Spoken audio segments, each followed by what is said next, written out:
The content presented on the following show is intended for satirical and educational purposes only. The views, opinions, and statements expressed by panelists and guests are their own and do not necessarily reflect those of the host, production team, or channel. Additionally, any third-party content featured in this program is used in compliance with fair use under United States copyright law, which allows for commentary, criticism, news report, teaching, and research. Viewer discretion is advised, and we encourage independent thought and discussion. Damn, it's cold out here. You ready? Welcome to Saturday Smackdown, hosted by Fatty.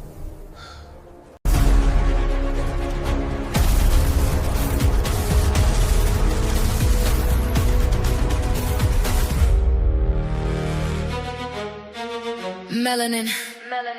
Legacy. Versus Rogue. C. Debate.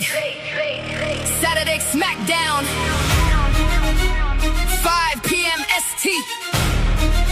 Hosted by Fatty. Untouchable Empire.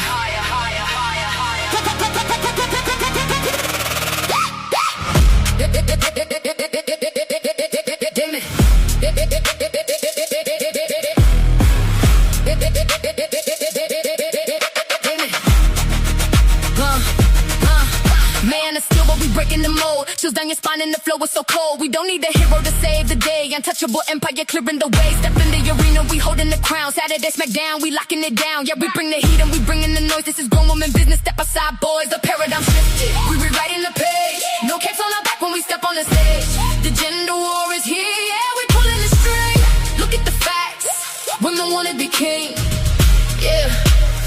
Women wanna be king. You talking about manners, you talking about pride, but we take the power and push it aside. No room for the weak, yeah, we change the delivery. Open your eyes, women killed chivalry, killed it and buried it deep in the dirt. Rocking the runway and ripping the shirt. Superman flying, but we run the whole flight. Melanin legacy ruling the night. Paradigm shifted, we rewriting the page. No capes on our back when we step on the stage. The gender war is here, yeah, we pulling the string. Look at the facts, women wanna be king. Yeah, women wanna be king. On the host, yeah, the empire's grand rogue T in the mix now. They in the stand 5 p.m. East and the clock is on fire. We taking the throne and we climbing up higher. Get ready for the final strike.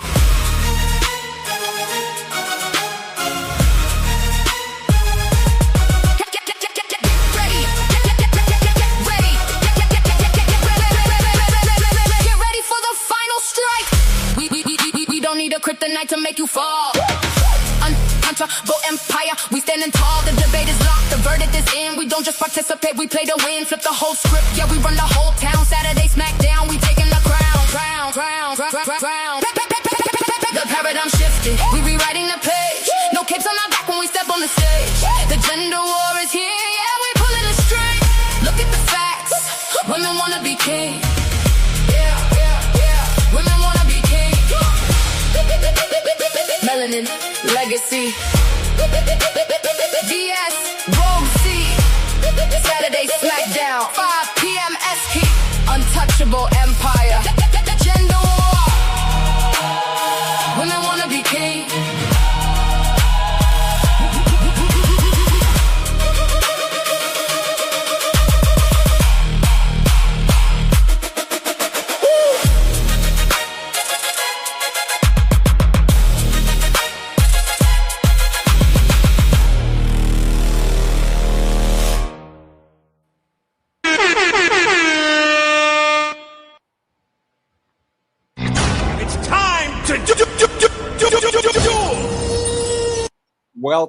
Welcome to a special edition of the Team Fatty Show, Saturday Smackdown. We have two heavyweights in the building ready to go. Friends, before we do, let me explain you the rules of the show, and let me explain you too what we're going to do today, okay? So for the link to jump on the panel is in the description. Y'all only can do it when the time runs out, okay? We're going to have a 2-hour debate. We're going to have a 2-hour debate, 3 topics, 3 prompts from moment 0 to 1 hour and 30. On the last 30 minutes, we are going to read the questions from the chat, okay? So $20 and up, 1 question for our debaters, and they are going to answer. If there's no questions, I will be the one in charge of it, okay? So if you want to actually challenge the debaters and you don't want to be on the show, you don't want to show your face, you can send $20 and challenge Melanin or Roxy, okay? This debate doesn't have winners and losers. At one time, I'm going to open the panel when the clock is out so the challengers can join the show. If you have smoke for Roxy or Melanin by the end of the debate, y'all can pull up one and have a one-on-one with them for 10-15 minutes, and we go from there. The panel is now open. The wait is over. The gates are open. All who seek the panel, enter now.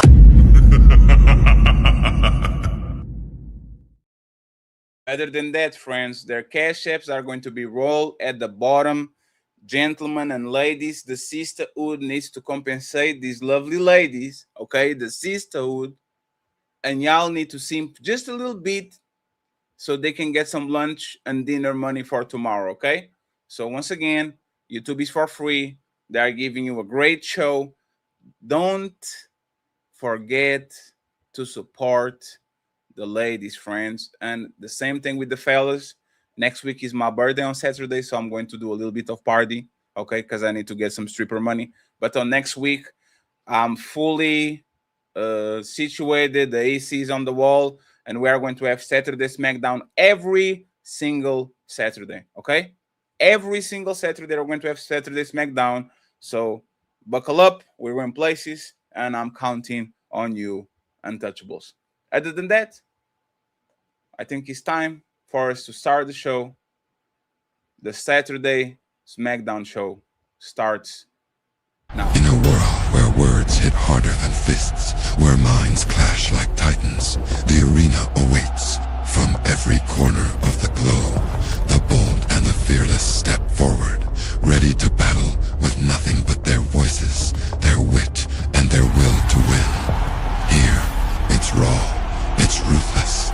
No gloves, no rules, just pure, unfiltered debate, and only the sharpest survive.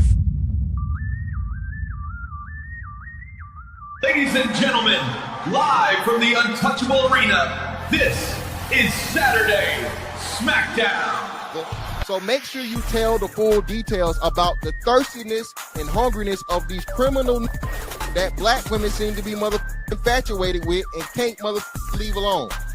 But yet, you want to present to the community that you have a straight man, that you're a straight man that care about women. So what I'm saying is, it's not adding up, my brother. Brother. You both. You do pander. You know you pander. So am I telling men to do this and this now or pander? You play both sides, Thanos, for your benefit. You're an opportunist. You play both sides. And I'm not gonna sit here and allow a foreigner like you to tell me otherwise. Take your tree branch swinging back to Africa. You're not supposed to be here because your brain is not compatible with this program here, this country. It's not.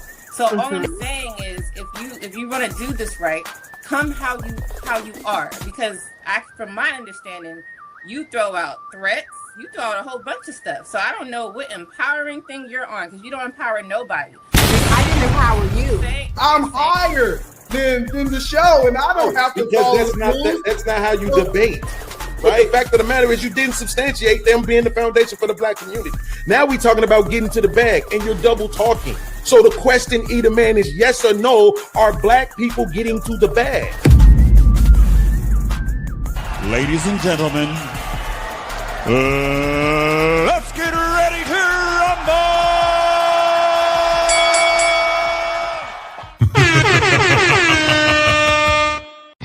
It's time to Friends, it's time to duel on the let me put y'all names a little bit bigger so people can actually find y'all. On the left corner, Lover Girl, the original, okay? The original Lover Girl, Roxy, she's in the building. Roxy, how you doing? I'm good. I hope you all are. Should I look meaner? Should I go like give y'all a little Yeah, sure. Yes, exactly what you should do. On the right corner, Miss Melanin Legacy. How are you doing, Mel? I'm doing wonderful, Fatty. Hey, Roxy.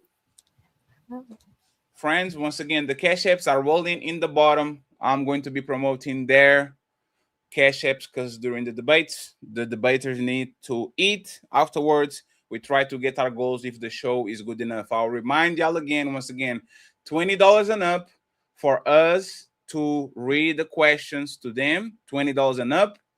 And then in the bottom, there's a link. Once the time is over, we're going to open the panel so you can challenge the ladies. I'll be sending everybody to another untouchable executive Princess Cammy after the show if we actually last this long. Other than that, ladies, any question, comments, or concerns before we start the show when you put the clock up? Let's do it. We good? Got a good one for y'all. Let's go. Super chats are going to be read every 30 minutes. We're going to stop the clock to read the super chats. So keep sending them, friends. Keep sending them, friends. And I am going to close the case.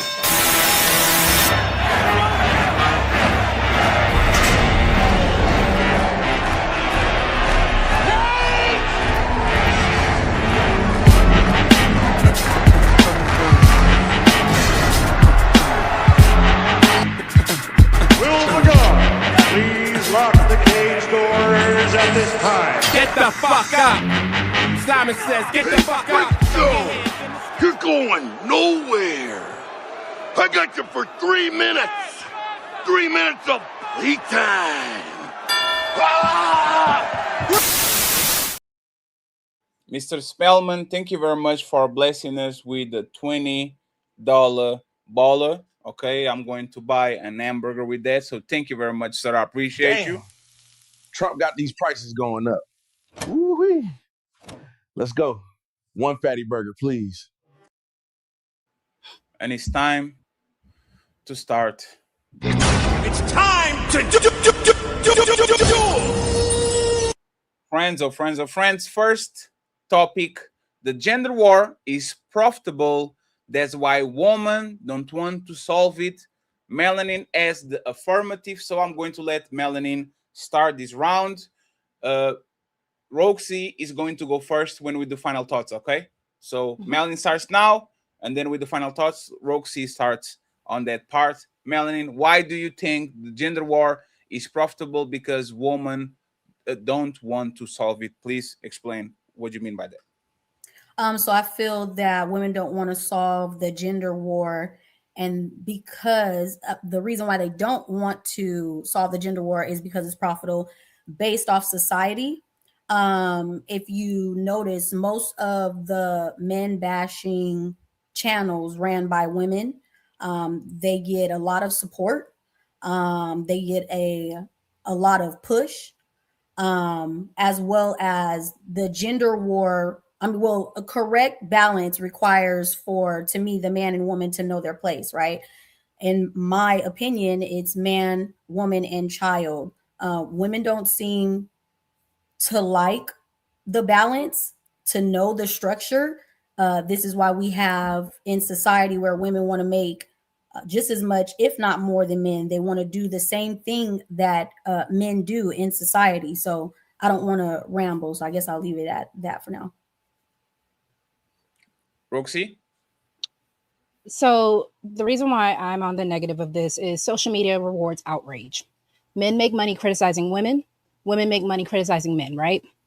Dating coaches, podcasts, reaction channels, divorce lawyers, influencers, news media, all these social media, all these groupings actually benefit on the gender war. So to say that it's just women alone is already a false statement, because we do have to acknowledge that people don't want peace.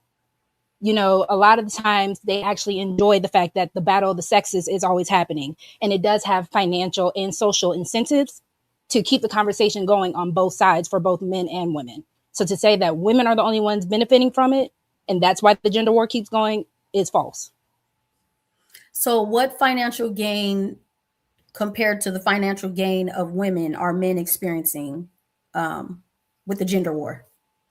You do have the same situation of the male dating coaches or the male influencers that are actually benefiting from the clicks and views, and also the avenue of getting the same YouTube, TikTok, all the incentives of them, even the ones that also take it over to CNN and Fox News. They are still getting paid for that same incentive to keep it going.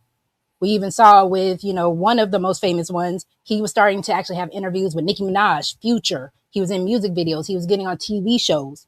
So there is an incentive for keeping it going and trying to stay on one side over the other.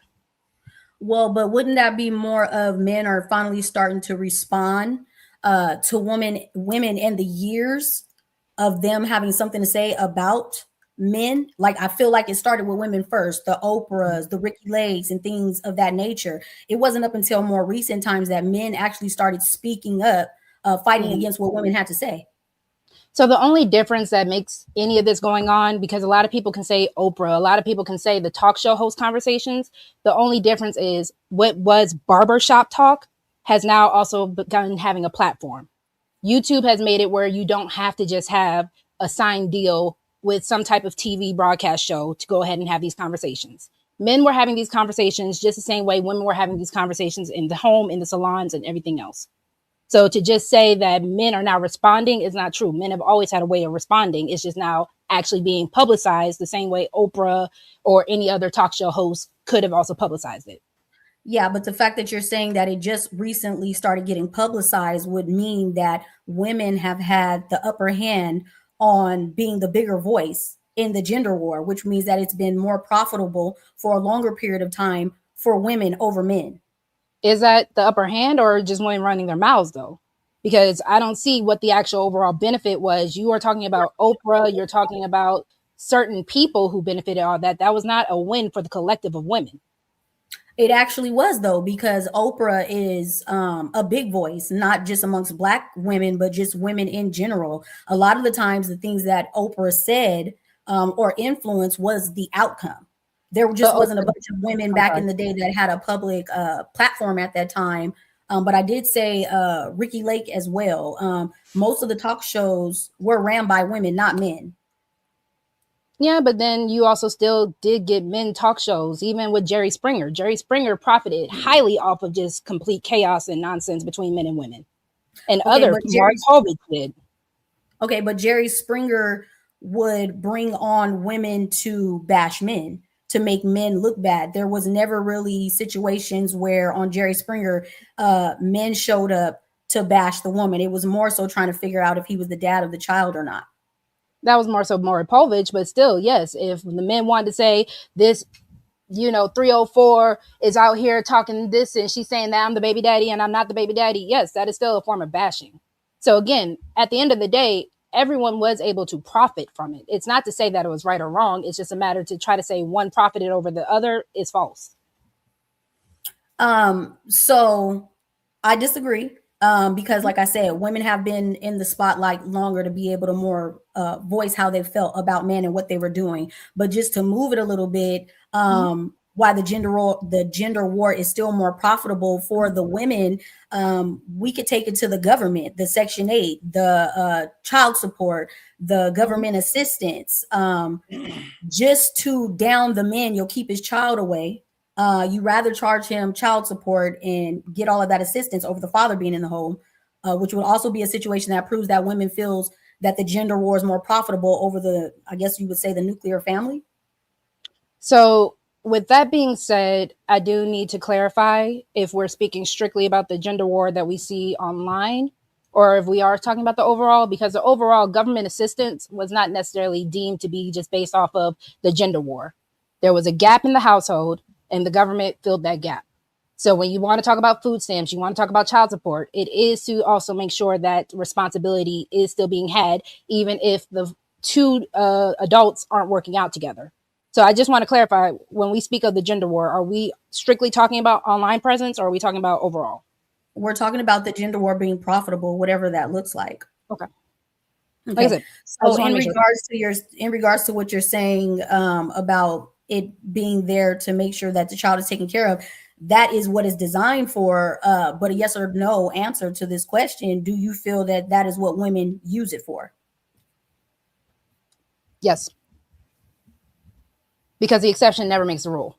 So yes, majority of the time, because a lot of these times we think that women are using child support and other systems to try to substantiate or to try to fill in the gaps with their actual livelihood. For the most part, the average person is not getting any more than maybe $200 a week. And that's actually a higher number compared to what a lot of people are actually getting.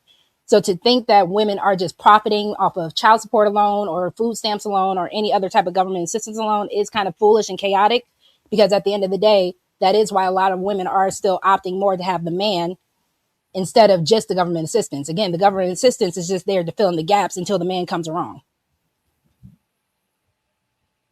So you're saying that the women are using the system, the government system, because the fathers are not there? Absolutely. That's usually what the idea of food stamps, child support, and women in WIC, infant children care, all that is for. But would that be valid when we're seeing the amount of men that are coming out saying how they can't have access to their children? And the amount of women that we're seeing saying that they rather make and pay child support, or Section 8 got my back, food stamps, I don't need a man, I don't need him here. It's never really in favor of the child. It seems like it's more in favor of the finance. I can't agree with that, because again, at the end of the day, you can't get any of these benefits without the child actually being present. Even when you are using the benefits, certain things they will either tax more, or they will actually just straight up, like WIC. We already know if that does not have the WIC mark on it, you cannot pay for it with anything else besides actual cash. We even know with certain food stamps, you can't pay for hot food, or in certain areas, you can't pay for certain things, period. And even now we're looking at how legislation is trying to correct the idea of who can get the child support and for how long, and even the whole idea of any other government assistance. There is a correction that does not seem to benefit the women over the men. It is just to kind of make everything stable and balanced at the end of the day. And you said the way that they're trying to make it fair is by doing what? Sorry. Pretty much they have raised the standards, or what actually gets you able to get the government assistance in the first place. What markings make you available for said things anyways. We have seen a whole big deal. People of all races, of all genders are coming around saying, I can't apply for XYZ because I don't qualify. And a lot of people are starting to realize how that is affecting the overall. Wouldn't that be something that's more of a recent update? Again, it's not about recent or not. If we're talking about how the gender war is profitable, if we're just strictly saying that with this update, it makes it less profitable strictly just for women. Yeah, but that's you trying to talk about more modern. I'm talking about overall, not necessarily the things that are being updated now through research. By design, women carry themselves in a way that they rather have the finances over the nuclear family. So the fact that we are trying to even discuss the overall, we are looking at maybe less than, it is 2020 now. So I would say around the 70s. So we're looking at maybe 40 to 50 years of this actually being a system and a situation. So to say that in 40 to 50 years, that this is enough information for us to really go by to say that the gender war is more profitable for women is unfair, because beforehand, women had nothing but to rely on men. And men actually benefited the most from that because they had the woman in the house. They had the children in the home. There was no questions asked about that. that. Wouldn't be a gender war. That's the nuclear family. That's not a So gender I'm war. saying, if we're looking at the overall, we only have, and if you're saying that we can't look at the more modern twist, the more modern twist is the fact that within this 40 to 50 year system, there is correction being made.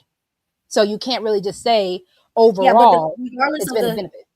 Yeah, but regardless of the corrections being made, the corrections are being made because it's been vocalized how unfair the process is.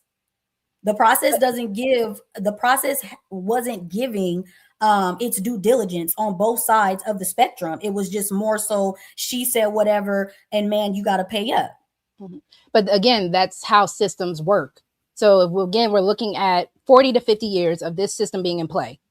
That is how checks and balances actually work out. We have to look at how the system does when we put this part on plate. And then we're going to see, okay, 10 years down the line, 20 years down the line. Okay, it's time for an update. It's time to tweak it. And again, the fact that men probably had not vocalized this prior is also why it could have taken so long.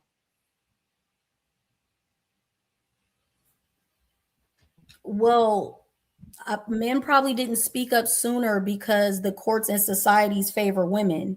And there's also a lot of men that are raised in single mother households where like the narrative of the woman being the one in charge, you never go against your mother type of rhetoric would make men be more hesitant to speak up.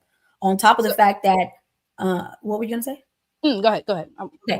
On top of the fact that it wasn't up until recently that men's voices were actually being respected on any of the topics that surrounded what were happening with their finances in regards to a woman. So I do want to ask a clarifying question. Are we able to say that every race of man has the same number of single mother homes?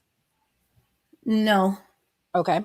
And are we able to say that majority of the ones who are making the laws and making the court systems do what they do, are they women? No, men make the decisions from the influence of women. So the government that is majority of men, Supreme Court included, that is majority men, is getting influenced by women.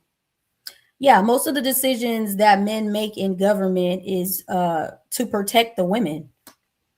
If you just see the way that society's going, us being not harmed, men not being able to have their way sexually, creating a system where women could go out and make their own income, and it's like no longer it's only going through a man's bank account. The right to vote was extended to women. So yeah, I would have to say, yeah. So are we arguing that women should not have the safety, the provision, the protection, then the right to vote? I'm just letting you know that men make decisions on those levels based off of the needs of women, because if it was the needs of men, I guess women would feel like enslaved or like they didn't have any rights. So basic human rights should not have been allowed to women. The ability to vote, the ability to have finances, the ability to work for said finances, to be able to cover themselves, the ability to even get a home without a man. That should not have been given to women? Well, if you're talking about a nuclear family setting, there would be no need because you're being covered and protected by your provider, which would be a man. So if that man unfortunately passed away, what would that woman actually have in play for her to? That's when you would inherit his 401k, his life insurance policy, the house that should be under your name because you're the wife. So we even know when it comes down to, unfortunately, our community, most of our community doesn't even have life insurance. Most of our community is not even financially literate to even know of the opportunities or options or any of these things that they could have, where if a woman was actually in a situation of a man passing away, she could be protected. And then still, that would still have to also go to the next of kin, who was the next man of that woman. That woman would not technically get that. So either her son, her brother, or someone else would still be in charge of that. That would still not be able to cover that woman specifically and her family. You're talking about in a marriage where he passed away? If we were going based off that law, yes. If we were going based off that mindset of the nuclear family was to cover the woman, if the husband were to unfortunately pass away, and then if that woman did not have a bank account, if that woman did not have the rights or anything else to that home, it would actually go to the next of kin that is a male, based off of that logic. Okay, and even if it did back in those times, if we want to have this conversation, but back in those times, there were situations where the men would provide and cover for his brother's family in a way of passing. So I don't know. I think you're trying to go for the he would fuck her over type of thing, but I still think she'd be covered and taken care of based off the way men conducted themselves in that time. I'm not necessarily saying that it's a complete just going to screw a woman over, but I am saying that it is actually more sufficient and even safer now for women to have the rights that they do have.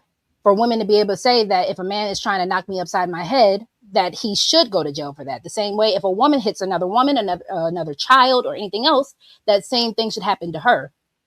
When we're saying that women should be able to go to work and be financial, because again, not everyone gets married at the same rate, unfortunately. Not every woman gets married at all. We hear the statistics all the time that there's so many women to men. So even if that woman immediately just goes out into the world, that doesn't mean she's immediately going to even have a husband. So she should still be able to financially care for herself, correct? Yes, but I've already explained how that would be, but I feel like you're kind of running every time we're getting somewhere on something that you're saying, because I feel like we're going off the topic of the gender war being profitable. So and that's why I was asking earlier for the clarification, because the gender war was actually still marketed as a social media thing overall, besides the idea of government assistance, which is why I asked that earlier. So if we're talking about the overall, or if we're talking about the social media, that's where I originally started my argument from. Yeah, but we could talk about both, because based off of, if we want to talk about social media and TV exposure, women ran it. That's all it was majority women running daytime and talk show. So, and most of the things that women talk about is usually men. It's not any type of self-improvement, because I think earlier you said social media or the internet loves like a fight. So most of what we were watching back then was men bashing behavior, and the numbers rose. We tuned in as women, and some of the stuff were implemented in our personal lives. This is why in 2026, we want to make what he makes or even more. We want to do what he does as well. We don't find anything special about being soft and feminine, which would prove, in my opinion, that women feel there's no reason to solve it, because it gives them their independence financially and physically from a man, which would make the gender war profitable. Men would rather you come back home and be under his covering, and him be the provider and you be the home maker. So I don't see how we would say that men are leading it. Whatever they're doing now based off of social media or what they're responding to in the world is based off of tired of getting kicked in the ass by women. They saw how much money women were making from it, and then they realized, you know what, there's men going through exactly what I'm going through, and I can make some sort of profit since she doesn't want to behave anyway. And that's how that birthed. We just recently got a Kevin Samuels a couple of years ago, and that's really when it started to change. So that is why I also said earlier the answer to a Kevin Samuels or anyone else, you could say with Ricky Lake, and Oprah. That's why I brought up the Jerry Springers. That is why I said for every answer of a woman being on TV doing the male bashing, you did have another male who was doing the same thing. If he was able to go ahead and do the whole women this, and then I'm going to also show this from the man's side. A lot of times algorithms reward conflict. That is usually the main situation. Negative emotions will create comments, shares, debates, reaction videos. And even if you want to go backwards, it stirred up conversation. It filled butts and seats for all these live shows to have these conversations, whether it be Ricky Lake and Oprah. So that's why I said originally it's not just benefiting only women. It benefits both. No, the only women are looked at in a positive light for speaking up and having a voice. We see me and you are both in male spaces, right? Women get rewarded more. I don't care if it's super chats, cash apps, whatever it is. The sisterhood sticks together in a situation where bashing a man is the topic. Even in situations where men might say something that's facts about women, you don't see the cash fly through as you do amongst the feminist men bashing places. You don't. That's literally a fact. So the beauty behind what you just said, that the women are in male spaces, even before Oprah Winfrey had the Oprah Winfrey Network, her show was still under where? Was it a woman's space or a man's space? I don't know. You have to inform me. So originally all the TV show networks were male owned. Oprah recently, if we're going to talk about recent times, actually got her own TV network, right? If you look at all these spaces, YouTube, Facebook, Instagram, X, where the gender war is actually the most profitable, it's still profiting the creators of those spaces more than anyone else. And majority of those are men. And that is why they let the algorithms go the way that they go. That is why the algorithms are always going to throw in your face the gender war, the gender war, the gender war. Because these men are profiting just as much as these women, if not more. Yeah, I think I've said everything I needed to say about this. I disagree with you. From internet to family court, Section 8, divorce court, whatever it is, I feel that it's been more profitable for women. Again, all male based. Any final thoughts? Absolutely. On this topic? Yes. It's still all male based areas that they are still profiting. Supreme Court, mostly male judges. Internet, mostly male spaces. TV networks, mostly male spaces. So it profits both. But nothing, you keep saying that, but we're gonna move it on the judge. We're moving the judge has a protocol to follow, right? And if we were to pull the numbers, majority of these situations are in favor of the mom. They could both be drug addicts, right? They should both not deserve the child, but somehow the mother still gets them. The father could be in a better position, would give the child a better experience, but because she's the mother, she's going to get rewarded. I don't see how we're trying to pin it on the judge to not make it seem as if the women aren't getting more of the profit, even if it's, I guess you could say, the white man that's running these businesses that's rewarding the behavior. It's still not in favor of a man in no type of way. So again, if we also look at those numbers, unfortunately, it's because majority of the men aren't even showing up to court.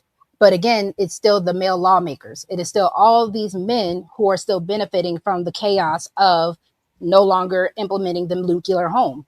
We even saw the whole reason why the man is not inside the house is because the lawmakers, who were also men, were still benefiting from the fact that men were not inside the house.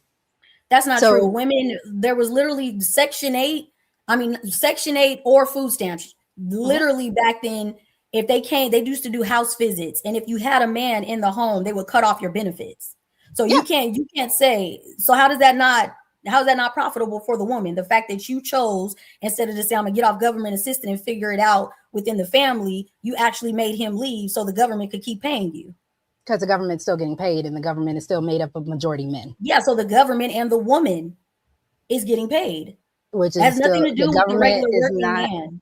But the government is still full of men. So thus, the gender war still benefits both. My only argument is that it benefits both. Okay, but I don't have an issue with saying it benefits both, but it benefits women more. Not necessarily. I mean, I'm not going to argue. I'm not going to say there's never a situation, because we just covered social media. So, but even with social media, right? And you're talking about what we do in the YouTube spaces. Like, I don't see how it's a man's fault that women jump on these panels, say and do stupid things, and it gets clipped up, and we're going to be mad or we're going to say that it's benefiting them because a woman chooses to come up here acting stupid. It's how is it a man's fault? You have no decorum and no common sense, and you get clipped up. So to say that it's a fault would be inaccurate because no one's saying that the fault belongs on anyone. Male creators still benefit, whether it be the red pill men, the passport bros, your dating coaches. Like I said earlier, all these other channels are still businesses at the end of the day. So that is also why they are signing up for this. The men who are doing this are still benefiting. They're getting the clicks and views. They're getting the monetization. They're getting paid for it, just like the women. And then to also try to argue that all women are a monolith would also be incorrect, because the same way you say that women are coming up on these profiles acting a plumb fool, you can see actual decent women who are also coming up and still actually trying to represent you as well. Yourself included. Not in the majority, though. So... But that's the whole point of the algorithm. But that's what I'm saying. I don't have a problem with you saying that men have benefited, but the majority of the benefit goes to the woman. Mm-hmm. It does. But that's fine. I yield. You're fine. So I will make a pause on the clock real quick and read the super chats because we got to the end of the first topic. Good job, ladies, for actually carrying it. Okay, I appreciate I'll make sure to read the super chats now on this break. We're going to the second topic. Remember, the last 30 minutes we're going to answer the questions from the super chats, $10 and up. I'm already making notes too because I have questions for the ladies. And then at the end of the clock, we're going to open the panel so everybody can pull up and challenge our debaters. Okay, thank you very much, Snap, for the Untouchable membership. Untouchable Empire, baby. Thank you very much, Yo Shua. Sorry for the membership. Untouchable Empire, baby. Willing to Win, thank you very much for becoming a member. Untouchable Empire, baby. We have Willing to Win back again with another. How do you have two members? That's Untouchable Empire, baby. Raki Rocks, thank you very much for becoming a member. Untouchable Empire, baby. My boy Twisted Pub became a member yesterday. Thank you so much. Untouchable Empire, baby. Now we go to the super chats from this show. Telg, Rogue Chapman versus Melanin lip gloss. Let's see how this goes. Thank you very much. I appreciate you. We have Tilg. Couldn't sworn Melanin has already been informed to remove the Cash App and put the text app phone number up there. Thank you very much for the suggestion. Shadow Dragon TV, of course, another Untouchable exec. Untouchable Empire, baby. With the membership, I appreciate you, sir. Willie in the building says, is Roxy using AI live on debate? Looks down. No, Roxy is reading. Rogue has notes.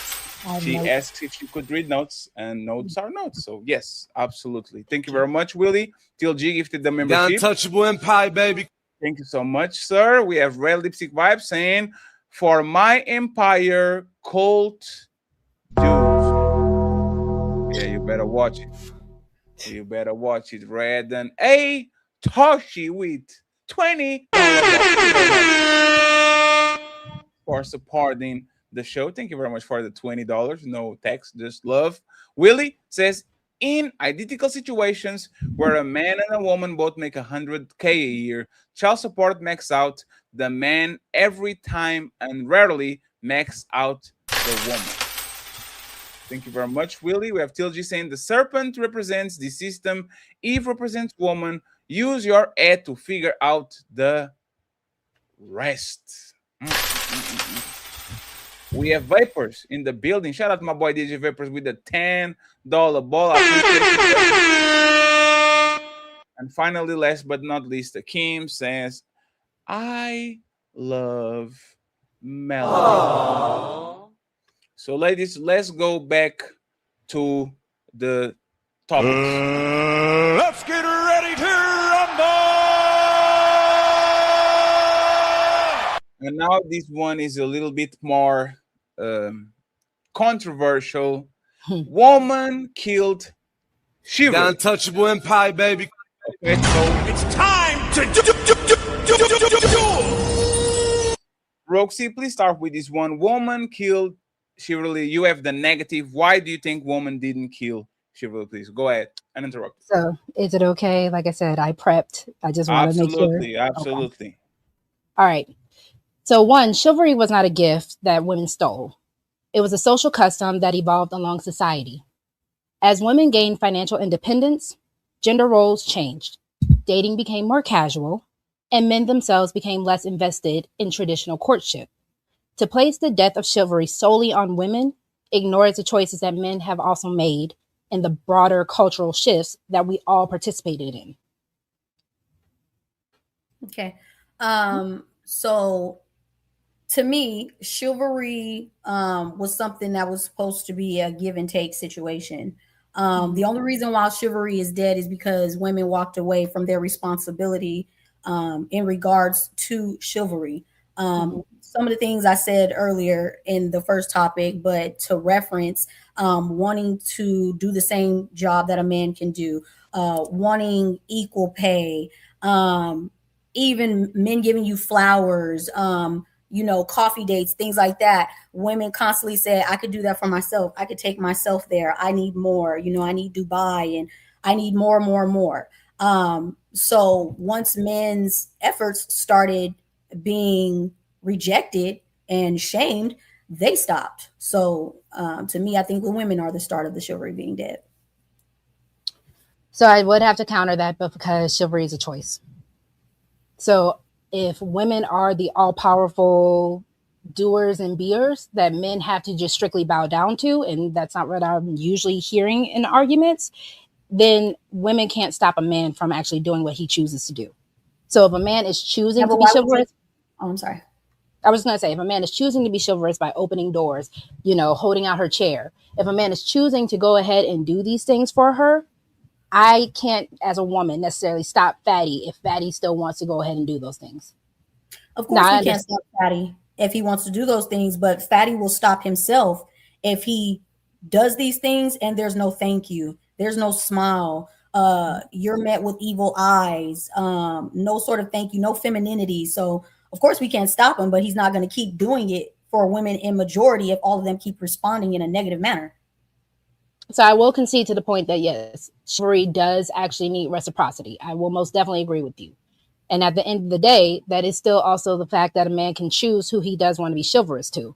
So that's still not technically the death of chivalry. Again, it's still a choice. So unless, unfortunately, and no one's wishing this on anybody, unless all men die, chivalry can't die. Okay, so do you feel men are as chivalrous as they were back in the day? Yes. If we're going strictly off of anecdotal experience, absolutely. But again, that's why I said I do concede to your point of chivalry requiring reciprocity. Now, what I will say is it does not require dependency. So a lot of times men need to understand that if one woman, two women, three women are not going to say, thank you, sir. Let me lick your boots, sir. Thank you so much. I'm bowing down to you, sir. It's okay. Because then we also have to ask the question, is chivalry actually just something that men want to do? Or are they looking for something in reward because of it? Because again, if you are saying that I want something out of it, then men would need to say this. If men are saying, I want to thank you before I open the door for you, I don't think a lot of women are actually going to have any issue with it. So what do women do for men just for the sake of doing it and wanting nothing in return? I mean, are we saying collectively with all men? Are we saying your man, her man? Name something. Name something that women do for men just because and want nothing in return. I mean, I know plenty of times if a woman is actually in love with the man, everything she does for him, whether it's the household chores, cooking, cleaning, having his children. And how? Because if you're cooking and cleaning and having the children, he's supposed to be being a provider, correct? Again, that's why it's not a fact of. But is that yes or no? Yeah, I'm going to say yes. But again, that's the whole point of reciprocity. That's why I give, you take, I give. That is how that will ruin your situations work. That's why. That's ruining your. Not at all. Sorry, go ahead. No, it's fine. I don't mind the interjection. Go ahead. No, I was saying that's the whole point of the reciprocity argument. The argument that I made is the fact that it's a dependency, that if men are actually wanting women to strictly be dependent, that's not going to work.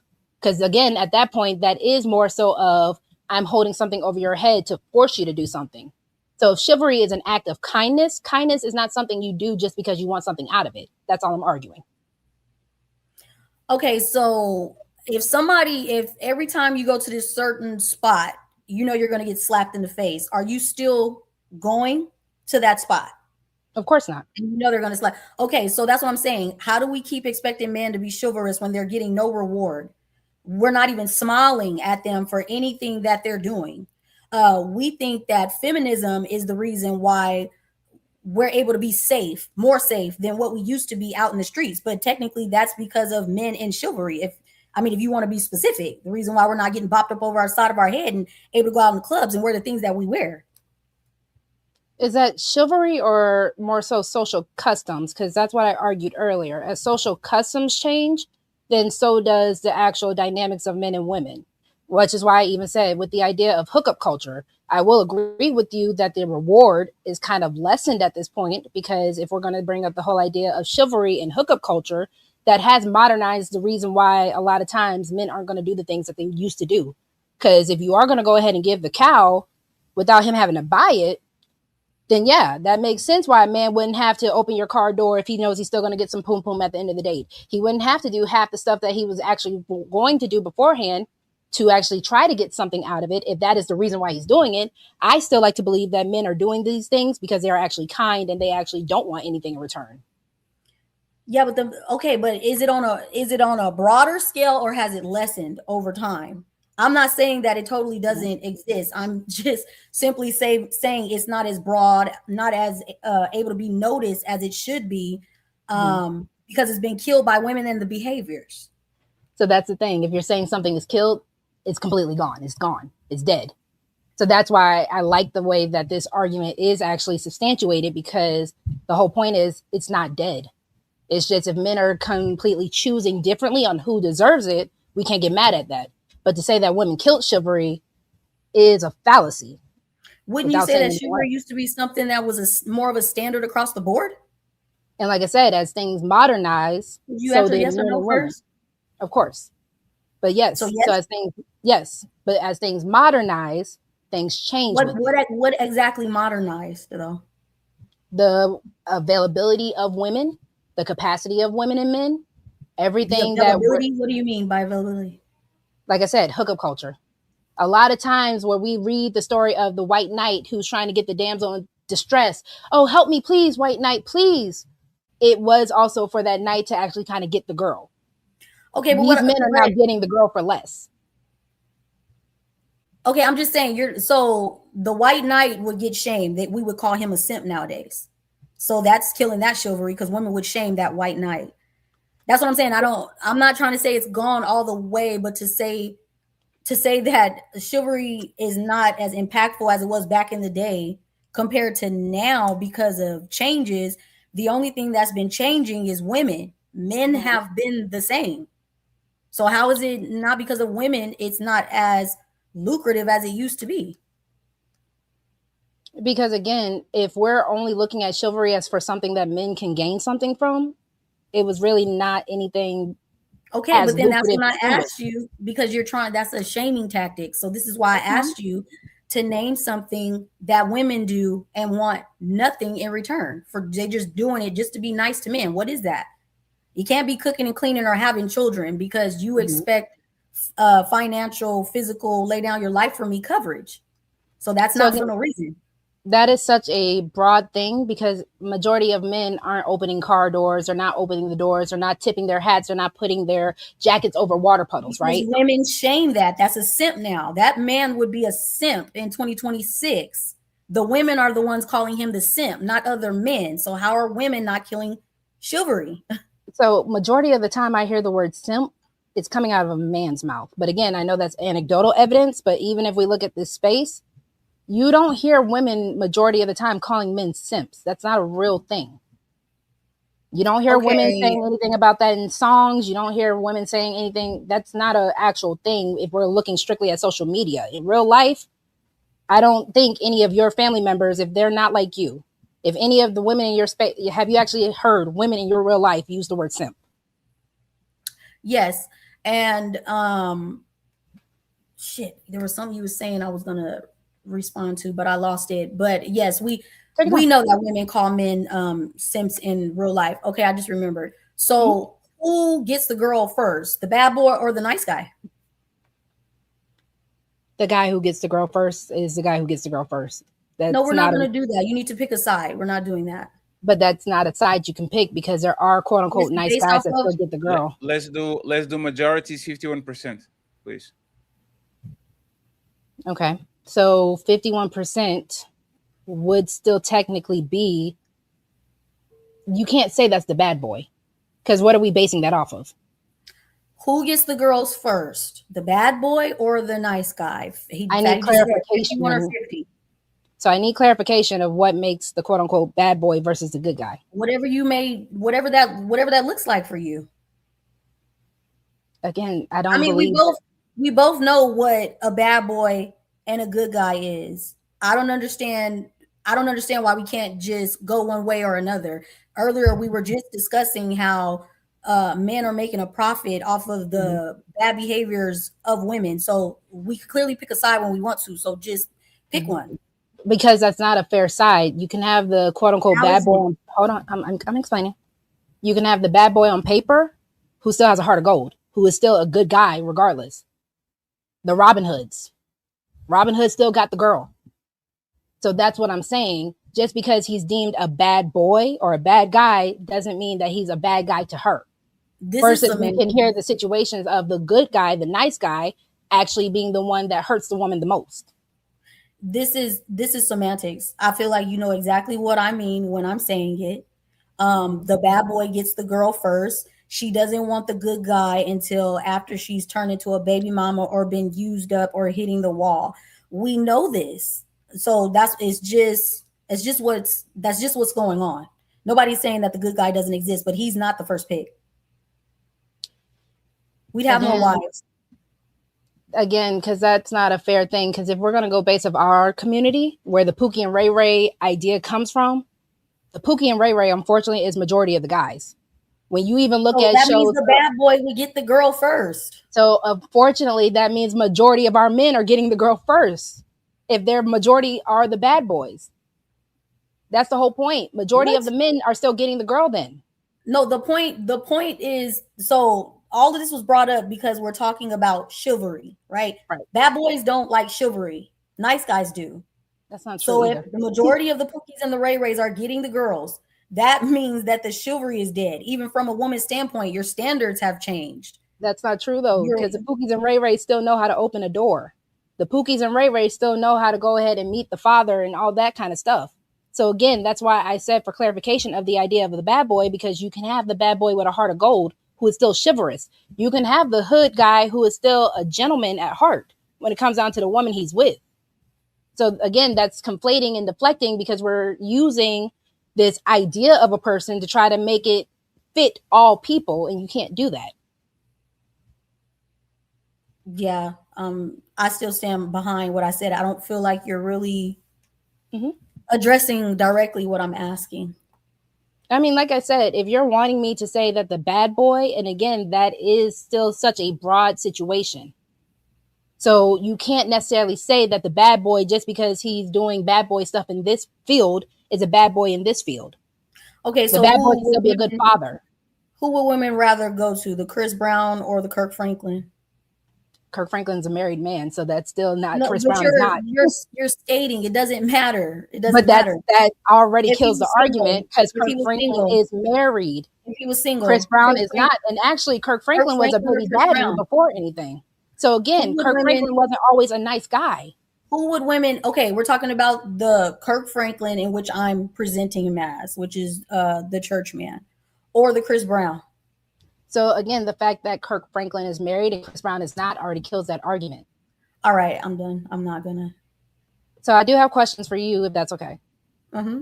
So do you believe that women actually reject chivalry when it happens to them? Yes. So a woman is telling a man not to open the door for her, collectively. No, I said a man will open the door and she won't say thank you, or a man will give you flowers, nigga, just flowers. Where's my watch? Where's my trip? I deserve more than this. It's the negative. It's never being thankful for any gestures that a man will do. So again, the issue with conflating the fact that we are trying to put all women in a box is unfair because, again, I said earlier, all women are not a monolith. So you do still have women that say thank you. That's why you still have men that do perform chivalrous acts. So are we talking about majorities or what exists in the world? Because again, the original argument is that women killed chivalry. And that is why I'm arguing that if something is completely killed and dead, then there's no coming back from it. So you can't say women killed chivalry. Women have lessened chivalry, the behaviors But of men. again, how are we going to change the argument? The argument topic is strictly has women killed it. And I just killed that argument by saying, no, women can't kill that. Again, if it's also men's choices and men are still choosing to be chivalrous. Well, it's not at the magnitude of what it should be. Nowhere, if I had to put it on a scale, it's only 20% of chivalry still existing as a whole, if you ask me, if I have to scale it. So that would mean that it's almost an extinct action and almost killed. So the beautiful thing about the arguments that we are making is that it still goes back to society, right? So unfortunately, the same way that I argued earlier, unfortunately, government, society is what killed the nuclear family, especially in the Black community. Society is also what killed the idea of chivalry because of the societal changes that were allowed. So it's not necessarily women. Because again, unless women are... Who are government making? Who are the government making these decisions for? So again, unless women are the ones in control. Is it man or woman? You have this. It's kind of hard, like man or woman, and then you can extend what you're trying to say, but like answer directly. So with that being said, it will be the men because the men are still making the choices. So obviously, these men are seeing the benefit of doing this for the women. Point blank. What's the benefit? What's the benefit? If you want to say money, if you want to say the chaos, all of this is still at the benefit because, again, it's the men who are at the front hold of all this. Society is still based off of men and the idea of what men are choosing to do. Point blank, period. Men were the ones who put feminist laws into power. Yeah, men put feminist laws into power. Who does feminism benefit? Women, because first wave feminism was saying but that you're proving my point earlier when I said, because you tried to say the judges and the government, it's men doing it, but I said they're doing it in favor of women. Because if men had it their way, most of these laws wouldn't even exist. That's not true, because it still comes out in favor of them. You know what the benefit of women voting was? What? The men in office who still get the most votes. Because guess what? Even the orange man that we have in office now got into office because a majority women votes. We have not had a female president. He got into office because we tried to have a female president who wanted Megan Thee Stallion twerking at inauguration, and the prior first lady coming up there saying, even if you have to go against your husband, we know what we're supposed to do as women. And so everybody heard that, and any traditional woman that heard that voted for what you call the orange man. So actually that was Little Miss Female President that fucked that up. So would you say that majority of the voters who were women would be traditional women, correct? No, that's not what I'm saying. I'm saying no. I'm asking. No, that's not what I'm saying. I can't know that for a fact. I haven't looked at the studies. But if we're just speaking off what we saw happen, because the women were trying to push for the woman until there was so many things that she kept coming out doing that gave everybody no choice but to pick the other side because of what she was trying to present. So for anyone who's wondering, I don't know if we could say the president's name, which is why I'm saying the orange man. I don't want to say anything that will get. Yes, you can. It's not YouTube friendly. Okay. It's totally fine. Okay. So with Trump being in office, Trump did have an outrageous, even with his first presidency, he did have an outrageous number of women who voted for him. With that being said, would you say that majority of those women were traditional women? No, I would say that majority of people at that time with his first presidency wanted a change from the party that was in office and all of the decisions that they were making. It didn't feel that they were pushing forth America, so we voted to try something else.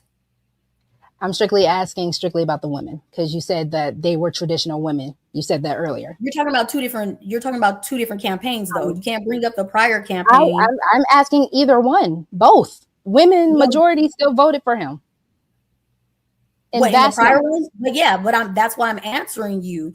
They voted for Trump based off the first presidency because the other side was making decisions that America wasn't agreeing with. So we went with him to see what he would do. So I don't want to derail this too much. The whole point of men benefiting from women voting was the fact that women were still going to vote for these men. Because again, if we were really putting into play for all this to really just still be based off of feminists, we would have had a woman or a feminine president at this point. We have not. If we could find one that was worth voting for, we would have one.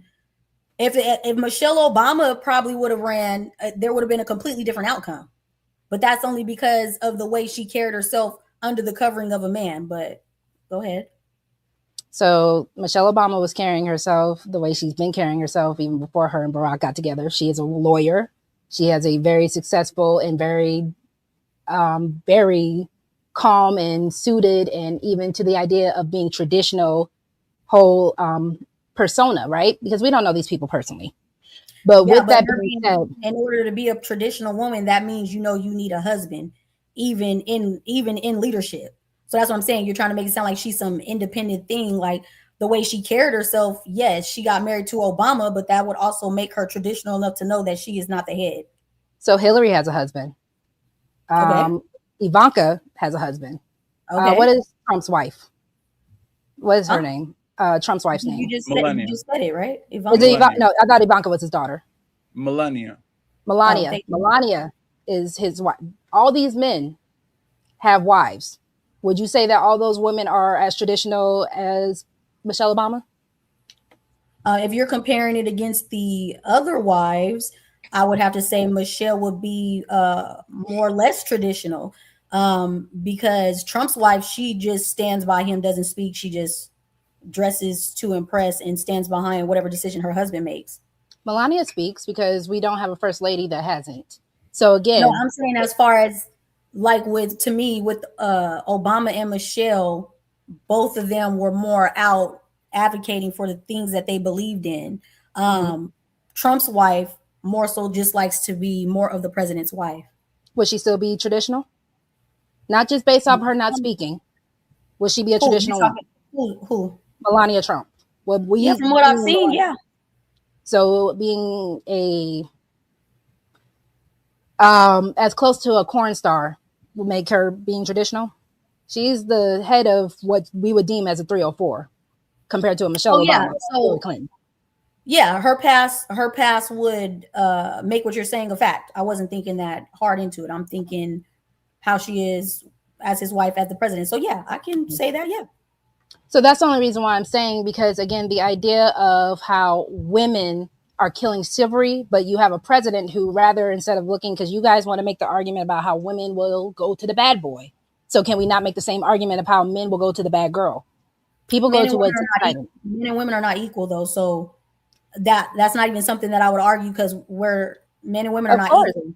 Of course, men and women are not equal, because we can elect a convicted criminal to be president over the woman just people are mad at that had Megan Thee Stallion twerking, who has no criminal background. So of course we know men and women are equal. That's not the argument. Who doesn't have a criminal background? Kamala Harris. Okay, she might not have a criminal background, but she locked up more than enough black men in the 90s for marijuana charges. Based off of who's ruling? Hers? Yeah. Or another man's? No, I'm talking about her when she was in courts or whatever you call it. I can't think of the name right now. But she locked up more black men in the 90s, I think, than any other woman at that time. So just because she wasn't swinging on a pole doesn't mean that her history is unscathed. As far as but how based off of whose law? A woman's law or a man's law? It doesn't matter. It very much matters. For me, that doesn't matter. You're trying to compare. So Melania was a stripper off of whose law? That's not the argument. The argument is the fact that the argument is that a convicted criminal, because he's a man, was able to become president, versus a woman who was doing her job under another man, mind you. She was doing her job, which is actually deemed traditional, even though you want to say it's her job and not her husband. She was under a man following protocol, and she followed said protocol. And yes, she became successful in her job because of that. But her only crime. What was Trump's charges for? What was he convicted for? Wasn't it some sort of financial thing? Does that still make him less of a criminal? Yeah. If he was convicted for financials, right? Mm-hmm. So again, yes, can we really keep trying to, because you keep throwing it out multiple times and I wasn't going to address it, but you keep saying it like as if he murdered somebody. Does that matter when a crime is a crime, especially yes, if you're saying, hold on, because if you're saying you're mad at Kamala for arresting possibly innocent men, I was just saying why she didn't get voted for as the president. Let me rephrase. Not being mad. But if we're saying that Kamala's crime, even though it's not a real crime, because she was just following the protocol that other men had allowed her to do and told her to do, is the fact that she arrested possibly innocent men. Kamala? Mm-hmm. Versus the actual criminal. But those men that she locked up was to further her career so that she can get to the point of wanting to be the president. When has Trump's wife tried to do anything, trying to be in front or a president of anything? Like, it doesn't even make sense to be trying to argue Trump's wife against the woman that was trying to be president. That's why I wasn't arguing. I brought up Melania to the other first ladies. Right now, can I ask a question real quick, because y'all deviating a little bit from the topic, right? A quick question. Melania type, Michelle Obama type, do both of these women deserve chivalry? Okay, we have the archetype of both of these women. Do both of these women deserve chivalry from a man? Yes. First Roxy and then Melanin, please. Yes, based off what Melanin was arguing about Michelle Obama being more of a traditional woman, absolutely. Melania, not so much, because Melania would be the 304 that most men say don't deserve chivalry. Melanin?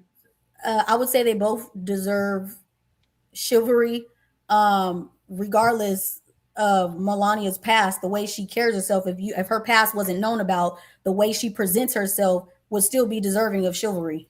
The only reason why you keep bringing up her past is because you know about it. Roxy, why do you disagree? I'm sorry? And let's go for it. Why do you disagree? And then we go from there, 5 minutes. Don't stray away too much from the chivalry part. Okay, we're good. We're back. Yeah, we're back.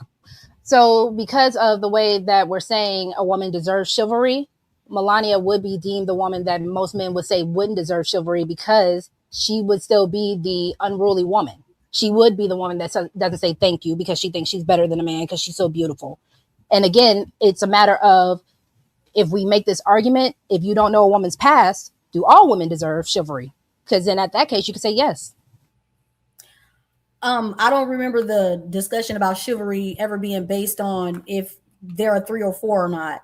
My point of why women was killing chivalry is because you no longer say thank you or give a smile or feminine gestures towards men's acts of chivalry. Based off how Melania, whatever the wife name is, the way she carries herself is deserving of chivalry, and so would Obama, regardless of their past or what you know about them, the way they present themselves. Because technically speaking, a man doesn't know anything about any of us. We won't even, majority of us won't even say our body count. So that's dumb. Where I'm talking about how a man doesn't act right in these moments in public, and the way that women keep responding to them is making it where they're like, well, why would I keep doing this for her? They're all acting the same. So the woman who has a 304 pass would actually act better than the woman who doesn't have a 304 pass?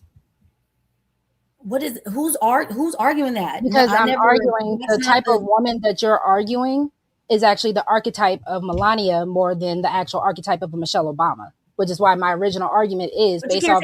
They're both the president's wife, though. So I don't understand why they're both a president's wife. Because originally, once upon a time, the president that we have now, based off of his past, would not even be allowed to be presidential. So we are even going back to my original point of how societal rules changing has made it where chivalry has changed. So the fact that you are saying that it is okay, because again, a Melania Trump back in the day would not be seen as a higher up or a woman who is deserving of the first lady title. That's the reason why we had a Jackie O versus Marilyn Monroe. Because if Kennedy actually married Melanin, that would have been all hell breaking loose. Marilyn versus a Jackie O. You said Melanin. Marilyn. Sorry, I meant Marilyn. I'm sorry. I don't know. I don't know how to keep going back and forth on this, because I don't see how this is a point going anywhere. The point that I'm making is the fact that based off of who men would deem chivalry belongs to, Melania Trump would not be one, based off her past, whether you know it or not. Because again, Melania's past, even the quote unquote feminine things that we would deem, when Trump puts his hands on his wife, there have been many a times where this woman doesn't even smile. This woman usually slaps away or pulls away from her husband. Versus when we see Michelle and Kamala Barack, never shows up. Kamala never shows up with her husband at any of the presidential things. So we're conflating. Why would a woman that's claiming to be a wife and never with her husband be deserving of chivalry? We're conflating because we're speaking about first ladies right now, which is why we're comparing Michelle to Melania. So we're comparing them because of what? Because we're speaking about first ladies. We're not talking about presidential elects because you already killed that argument by saying that men and women are not equal. So I give that to you. So right now we're comparing the first ladies and their roles in first ladies. Michelle was deemed more of an appropriate first lady than Melania Trump will ever be. That's subject to opinion though, because if we're talking about men that just like their wives to look nice and follow my lead, that would be more of Trump's wife, especially with what Michelle did during Kamala's campaign. She literally came out and said, if you have to go against your husband to do so. But you even said before that point, you also said that Michelle was actually more traditional because she was under Barack's lead. I said she would be better for we're talking, first of all, we're talking about 3 different women, but you're trying to make it fit wherever you're trying to go. Patty strictly said, we were comparing. I'm staying on topic. Patty said Kamala and Michelle Obama. We weren't talking about Trump's wife. We weren't talking about Trump's wife until you brought her in comparing a whole to who locked up black men in the 90s running for campaigns. I'm going based off of Fatty's question, which originally was Melania versus Michelle. That's all I'm going based on. Which one is more deserving of chivalry, right? Yes. Okay, and you're saying it would be Michelle because? Based off of the societal idea and what men are also saying that they deem the better wife. Because again, men are saying that a 304 does not make a good wife. So just by that fact alone. But you're digging way off into the past. What Michelle did more recent for Kamala's campaign, men did not agree with her on a global scale, standing up there saying, even if you got to go against your husband, we know who to vote for. Vote for But Kamala. She still did that under her husband's backing because Obama did back that. So she still went under her husband's leadership. He wasn't there at that when she when he did his own rallies for Kamala. Yeah, but that's him just standing behind his wife. And if you want to go there, it's already been notated that publicly they were already saying that it seemed like they weren't showing up to things together. But that's all to me, that's all semantics. Mm-hmm. What Michelle Obama did recently in this most recent campaign, men were not feeling it. That she said to go against the nuclear family structure and to vote for a woman. So you're bringing up Melania's past way before she was ever a presidential anything compared to what Michelle just did during a presidential campaign. Like, what are we? Because that is how society does actually move based off a woman's past. Point blank, period. The reason why. Okay. Yes, even these men that will be on YouTube will go based off a woman's past. Because that is the normal reflection of a woman in these men's head. A lot of times we do believe that people do not change and that your character is still going to reflect what your character is. That is why a lot of these men will say a 304 does not deserve. You even have men now debating the fact that in the past, a woman who was a corn star who is now trying to be a preacher. And a lot of men are going against that because of her past, correct? Yes, I did see that clip. So that is why if we can either say that, yes, a woman's past doesn't matter because she wants to be better now, then we can go ahead and have that argument. But at the end of the day, chivalry is deemed on the woman. Men who deem that a woman deserves chivalry and what woman type deserves the chivalry is when men actually choose to be chivalrous. That's all I'm arguing. Okay, so real quick for Trump's wife, wasn't she a supermodel? Or was she, is it verified that she's some sort of porn star? Yes. So she posed for a Playboy and allegedly she was an escort, but we can prove that. We can prove that she was at least a playmate, Mm-hmm. And final thoughts on this situation so we can go to the next segment, okay? Go ahead. Melanin, do you want to go first? Yeah, I feel that women killed chivalry. I don't feel that it was proven that they didn't. or killing it. Let me correct myself because it's not completely dead yet, but it's on its way to being extinct. So I'm arguing that chivalry didn't die because women changed it. It declined because of how society changes. And men cannot outsource their principles because of that.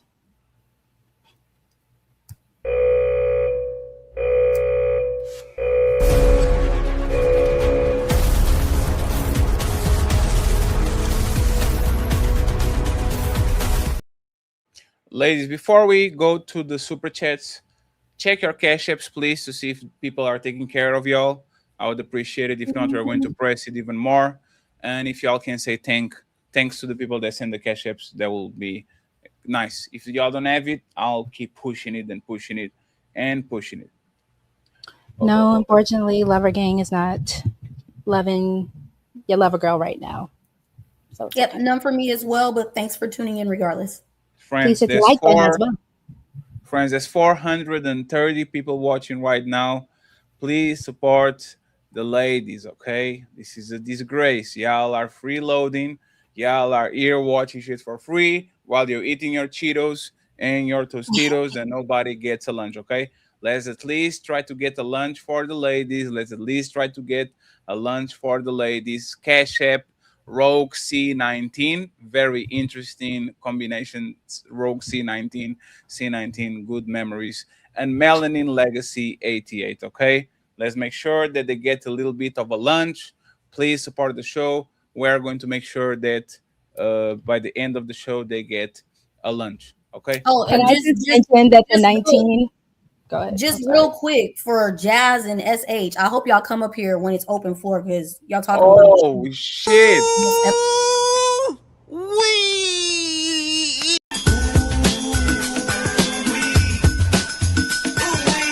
You gotta get him back. You better go down there and get him back. This challenge Shout out was to the ladies. We have 1 hour. We have 1 hour, okay, until we open the panels. The challenge was made. I don't think people are going to pull up, but we're going to make sure that. Can I just argue? Yes, you were talking about the C19. What happened with that? I was born on the 19th day, and that is why it is 19. Okay, so I was born on the 19th day too, July 19th. I'm January 19th. You actually have my half birthday. Yeah, look at you. I'm 10 years older than you, so I am in charge. Friends, let's read the super chat real quick, and we go to the last segment. This one is going to be interesting. Woman want to be king. I want to hear from the ladies, but let's read the super chat real quick. Buckle up, everyone. It's time for some super chats.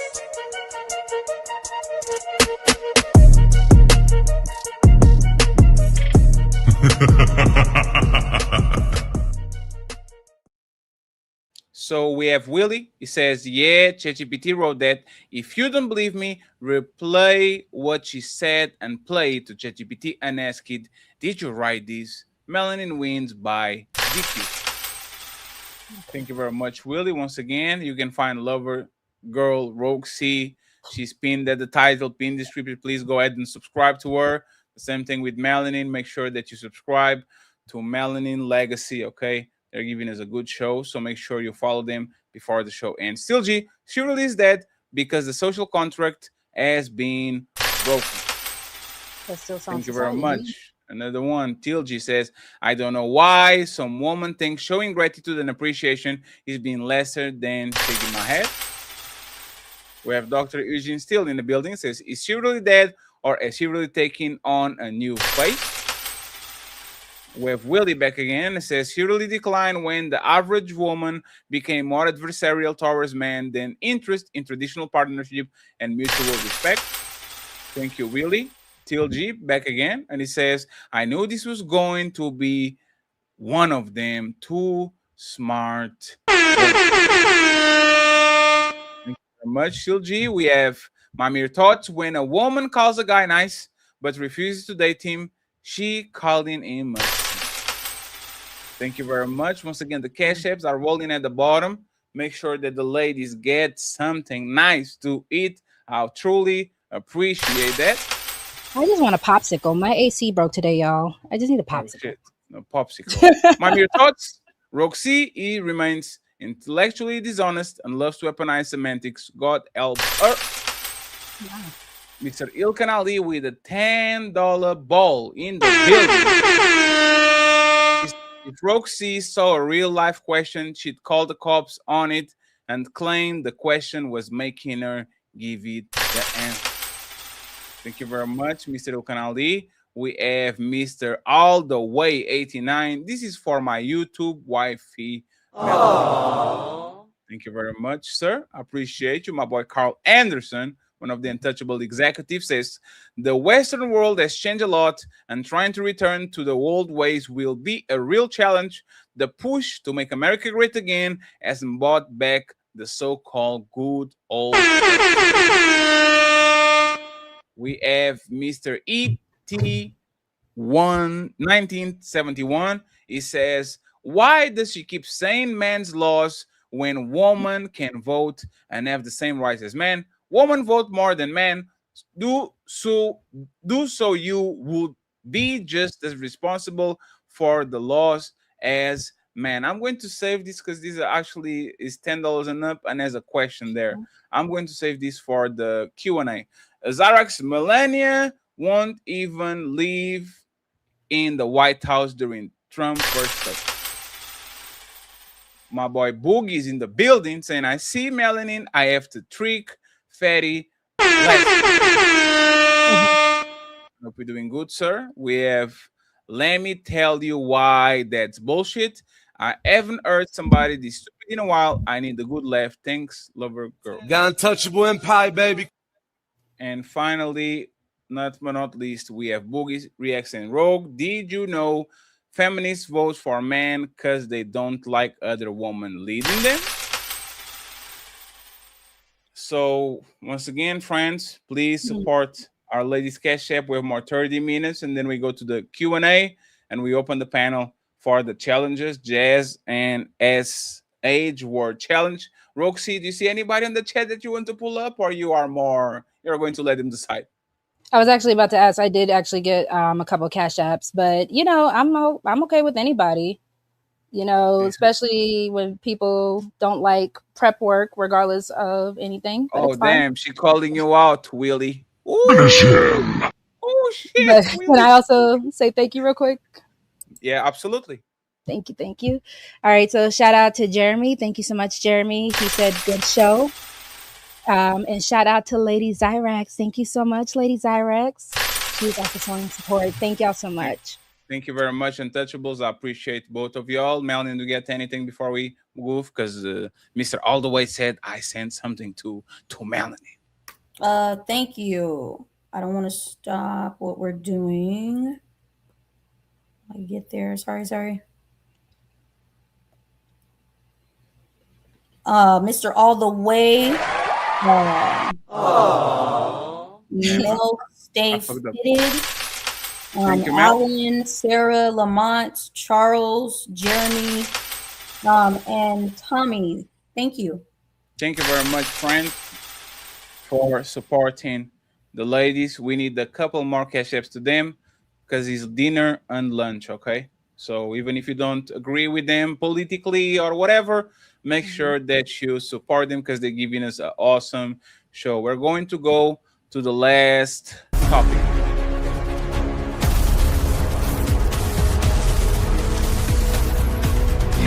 It's time to do.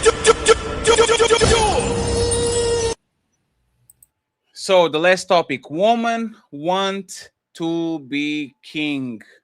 Melanin, I give you the floor on this one. Women want to be king. Why do you think women want to be king? And then afterwards, Roxy. Next, we have 27 minutes until the Q&A. $10 and up, and we're going to ask questions to the ladies. In 57 minutes, we open the panel so y'all can challenge them. Go ahead, Melanin, you got the mic. So one of the reasons why I think women want to be king is because of the argument for equal rights, equal labor to what men do, sometimes even more pay, but they don't want any of the real responsibilities of being a man, which is, protecting, being the provider, understanding that you can't always get your way, having the ability to be emotionally regulated. So all of those are things that men have to do that women don't want to do, other than what benefits them. And that's why I think they want to be king. Okay. So I want to just argue the fact that wanting influence isn't the same as actually wanting to be in charge and having the full-blown direction of replacing men. It is most of the time that women are looking for competency. They are looking for competent leadership. They are looking for the idea of protection, safety, provision, and all these things. And unfortunately, we do have a situation where a lot of men are not in these roles properly, because we do have an issue of mistaking just because you are a man automatically makes you a leader. So a lot of times women are filling in those gaps because we are adaptable to do so. So you're saying that women want to be king because men aren't stepping up to the plate? No, I'm arguing that women don't want to be king. But because we do have given no choice, is what you're saying. Pretty much filling into the space that absence is leaving. Yes. Okay. So couldn't it be argued that the woman and her selection could be wrong? Who she's picking to lead her could be incorrect? I mean, you can say that, but if women's only access is the access to sex, and then it is the men who are actually having the access to marriage, women are going with what is available to them. The same way, if you go to a grocery store and you are looking at certain groceries and they only have this brand in stock, are you going to not get that brand if it's something that you direly need? And if we're going to argue that women direly need men, you're going to go with what's in stock. So when you first started talking, did you say that women are giving up sex because men control marriage? No, I was saying the fact that if we're looking at the two things that people, or what we're deeming, especially in these social media spaces, deem that the access belongs to somebody, it is the fact that the relationships, marriage, is what men actually have access to. And if women have access and women get to. Yes. Okay, yeah, but the way that you get access to marriage is through not having random sex. In most I'm not scenarios. disagreeing with that. That's not my argument. I'm not disagreeing we do that. What I'm arguing is the fact that if men are the ones that have the ability to say yes or no, woman, I'm going to marry you. Yes or no, woman, you are going to be deemed worthy of a relationship, based off what we are talking on YouTube talking points, and even how we kind of see how society moves with men and women dynamics, that at the end of the day, with women having the choices that we're saying that they have, not a lot of these leaders, not a lot of these men are leaders. So leaders are not in stock like that. So women are filling in the gaps. That doesn't mean they want to. But regardless of I guess how you're trying to get there, you're still insinuating that woman wants to be king. No. How does she have no other choice? Because a want versus a necessity are not the same thing. That's why even earlier when we were arguing. I'm sorry? What's the want and the necessity? The want being, if I don't want to be king, I would rather this man be king. That is the want.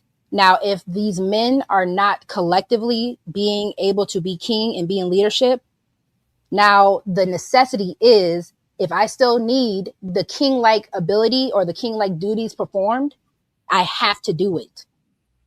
That's survival. That's not king. You can never be a king. That's the point. Right. So then that kills your argument. A woman can't be king. So women can't want to be king. No, but my point of saying women want to be king is because they don't know that they're not supposed to be. It's not because I don't think that they in their mind think that they're doing some king shit. They think that they are, but I'm saying it's only selective, which is why you can't be king, because you don't want to take all the backlash, the negatives with the positive of what a real king does. You just want the nice things, the things that benefit you, and I guess make you feel more secure in your independence. That's why they want to be king. They don't want to be king for the right reasons. They're not pushing for equality on all levels. They just want to be able to say that I'm above a man. Collectively, that's not the case, because if that's the case, marriage would be a dead situation, the same way we were trying to say that chivalry was dead. If that was the case, the divorce rate is over 50%, and it's majority of women filing. So again, the divorce rate is usually tiptoeing at 50, maybe 50 point something percent. Who's most of the people filing for divorce? I will agree that it is majority of women, but again, women are the ones who petition. That doesn't mean that men have not already checked out. That does not mean that men have already given up their duties. Most reasonings are because of financial situations and infidelity. So if the man is not performing in his leadership role financially, because you even said earlier that the man is supposed to be the provider, correct? Yes. So if he is not performing financially in other ways of providing, then yes, a woman should actually be able to leave that situation if her and her children are in a precarious situation. Okay, when but it comes down to infidelity, the reasons for filing for divorce is in finance. Usually it's what, unreconcilable differences? Because in most cases, now that we have no fault divorces, you can actually just put that on the overall umbrella. But the overall umbrella of why most people actually do divorce, it is because of three things: lack of sex, and that's usually at the bottom. You also have financial issues. Again, are you turned on by, right? Yeah, but are you turned on by a man who's not doing his job as a man? No, but the point is, men are getting sex because you said most of the divorces are happening due to infidelity. Infidelity would be occurring based off of the lack of sex in the home, and women being wives and thinking that even when I don't want to give you what you should have sexually, that you're supposed to wait on me when a man doesn't function that way. So you put him in a situation kind of where he has no choice, and then you file for divorce. And so I wasn't trying to keep it on lack of sex. I wasn't going in any particular order, because even if that's the case, then you're explaining why the men would actually file for divorce, which you already said is not the majority. They don't file for divorce though. They just go and get their rocks off and come back home. That's a fallacy. But she files. Hold on. Women are filing for divorce for the things that you named. That is a fallacy. Men do file for divorce. Who files more? But that's the fallacy. You said men don't file for divorce. So the fallacy, I said the majority. I said over 50%. I said over 50% women are. I said, who's the one filing for majority of the divorces? Right, and I was coming back to it, but you have to let me substantiate the argument. So I'm coming back to it. So yes, the fallacy was when you said that men don't file for divorce. Men do file for divorce. It's just not the majority, and I gave that to you. I agree with that. The issue is I was not going in any particular order. The top three reasons for why divorces happen are usually financial. They are also usually going to be based under the idea of infidelity. And in a lot of cases for the men who file, it is lack of sex. Or like you were saying earlier, irreconcilable differences. So with that being said. So who's the one that's majority filing for divorce? We already said women. That's not the argument. And so what is the majority of the reason that these women are filing for divorce? What are they picking? The umbrella term of so you're trying to pinpoint it, like finances, infidelity, whatever. But the point is that most of them are filing for divorce and calling it unreconcilable differences. Because that is an umbrella term, yes. It doesn't matter, but they have the option to pick infidelity or finance, don't they? They do not. They do not. Oh, okay. Then I stand corrected. So again, the umbrella term is mute your phones because you're getting notifications. Sorry. I'm sorry. It's my computer. It's fine. No problem. Just hold on. Cha-ching. Sorry. Okay. Cha-ching. Cha-ching. Go ahead. Sorry. We have a lot of family chats. I do apologize. Sorry, Melanin, go ahead. I kind of lost where I got off where I was going. I'm sorry. You corrected me on them not being able to select infidelity or financial anymore in divorce. Because of the most situations of no fault divorce. So most cases when you are divorcing, they don't really even care about the reason. Is there any way that we can verify that you can no longer select infidelity or financial as one of the options in divorce? Fatty, do you want to go fact check? I can verify. Keep going and I'll verify it for you. Okay. Okay. Go ahead. So while Betty's also doing that, you did also say earlier that most of the time you're not going to get turned on if a man is not doing his masculine duties, which I do agree that most women are still desiring men to do those things. They want, like I said, all the things that come with having a man in the household. But if you do have a man who is not in the position to be a leader, it is not the fact that a woman wants to be king. She could honestly love that man for the fact that we do know that even if you want to say it's 48% or whatever percent of women that are still staying married, they could even love that man, but that does not make him equipped to be a leader. So she now has to step into that position of doing such. So that is why I'm substantiating the argument that doesn't mean women want to be king. It's just that we know how to maneuver and fill in the gaps. Well, that's just, to me, that's just being an adult. That's just being a single individual. You just have to take care of yourself. But even still, that doesn't give you the right to think that now you're king. I guess is what I'm trying to display. Like, women think because, oh, I have to take care of myself, now I'm a man, I'm doing the same thing that you're doing. And that's not it whatsoever.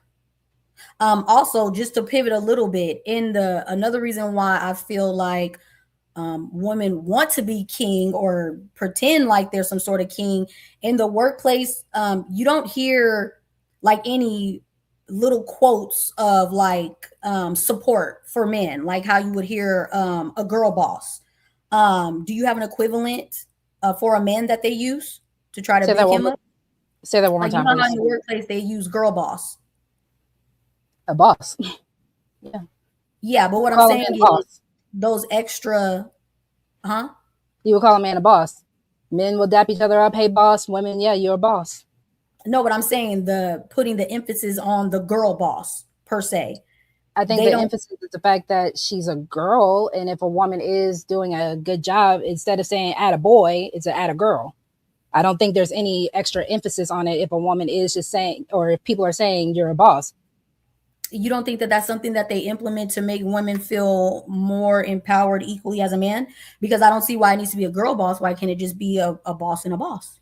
Because women aren't equal to men. That's already an argument that you substantiated. So if we want to go ahead the same way that I'm not going to say a human and a human, I'm going to identify you as a woman or a man, female or male. Okay, so you're saying that they will be using girl boss to make sure that the woman knows that she's not equal to a man. It's to recognize that this is a woman. That's the only reason why. Yeah, but that's what I'm saying. So everybody could just be a boss. If it's just strictly based off your accomplishments, everybody's a boss. There's no need for it to be a girl boss unless you're saying going off of men and women are not equal. So you say girl boss to make sure that she knows that she's not above a man. It's not about saying that she's not above a man. It's the fact that there is a redundancy if you say boy boss or man boss, because in most case scenarios, we are programmed to already understand that a lot of these terms are strictly masculine already. Even nowadays, we still have people who will still say a doctor, and they'll still make that still a masculine term and still automatically think of a man. So wouldn't that mean that the women, wouldn't that mean that women are trying to be more masculine? You just said that most of these terms are male based. So why would women want to be called any of them if they're not trying to be like men? Because at the end of the day, these are just professions. So once upon a time where women could not be doctors, the same way that nowadays you can have a man be a nurse, but that was still deemed back in the day because that was the position that most women had. So when you hear nurse, most people still automatically think female, even if a man can still be a nurse, which is why you will say a male nurse or a man nurse. It is not to really just substantiate anything else besides the fact that, okay, we're going to say at a girl, shout out to the girl boss because you are a boss, but that is normally deemed a masculine role. It is not to say that you can't do it. It's just now that people are so programmed to believing that that is what that means. We're just trying to showcase the fact that, no, we're actually talking about her. That's all it is. Yeah, but why do we need to, if it was just strictly about focusing on the job that you're doing, then why does it matter whether you're a man or a woman? Like, why do we need to do special things to make her feel seen and noticed? Okay. So when you think about certain jobs, a librarian, where does your mind usually take you to? When you see in your mind and you picture a librarian, what are you usually seeing?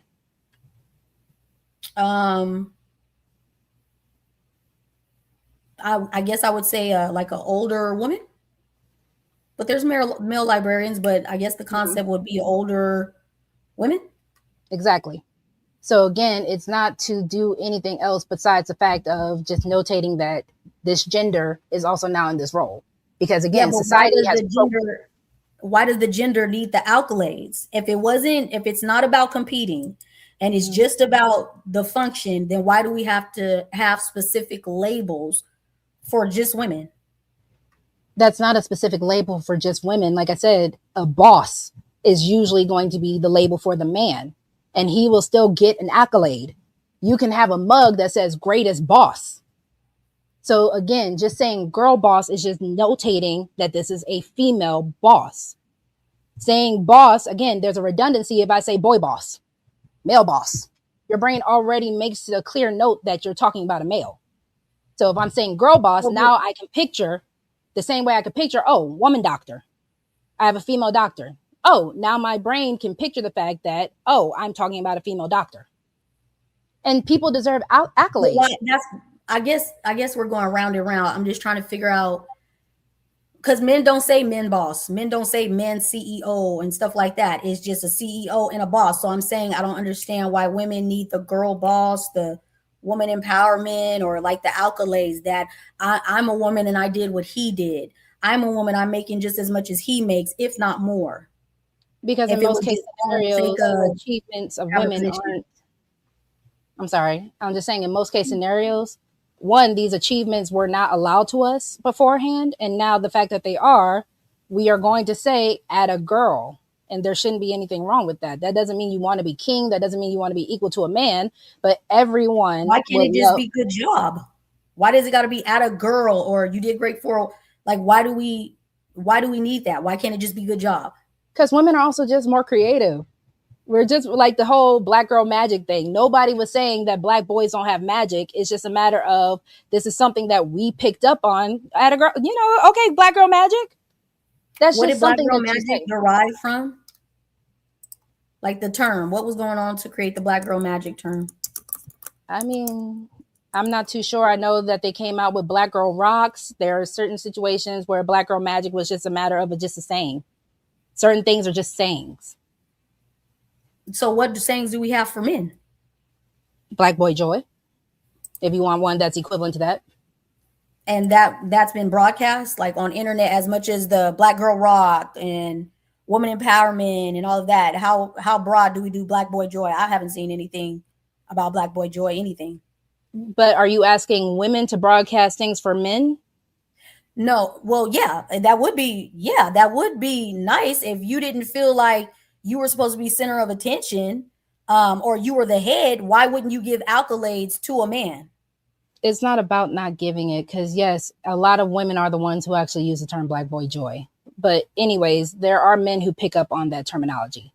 But most of the time, a lot of men, they just do what they do. They're not really trying to just go ahead and be like, yes, celebrate me. As women, we do like to be celebrated just a little bit more. Birthdays matter a little more to women. Holidays matter a little more to women.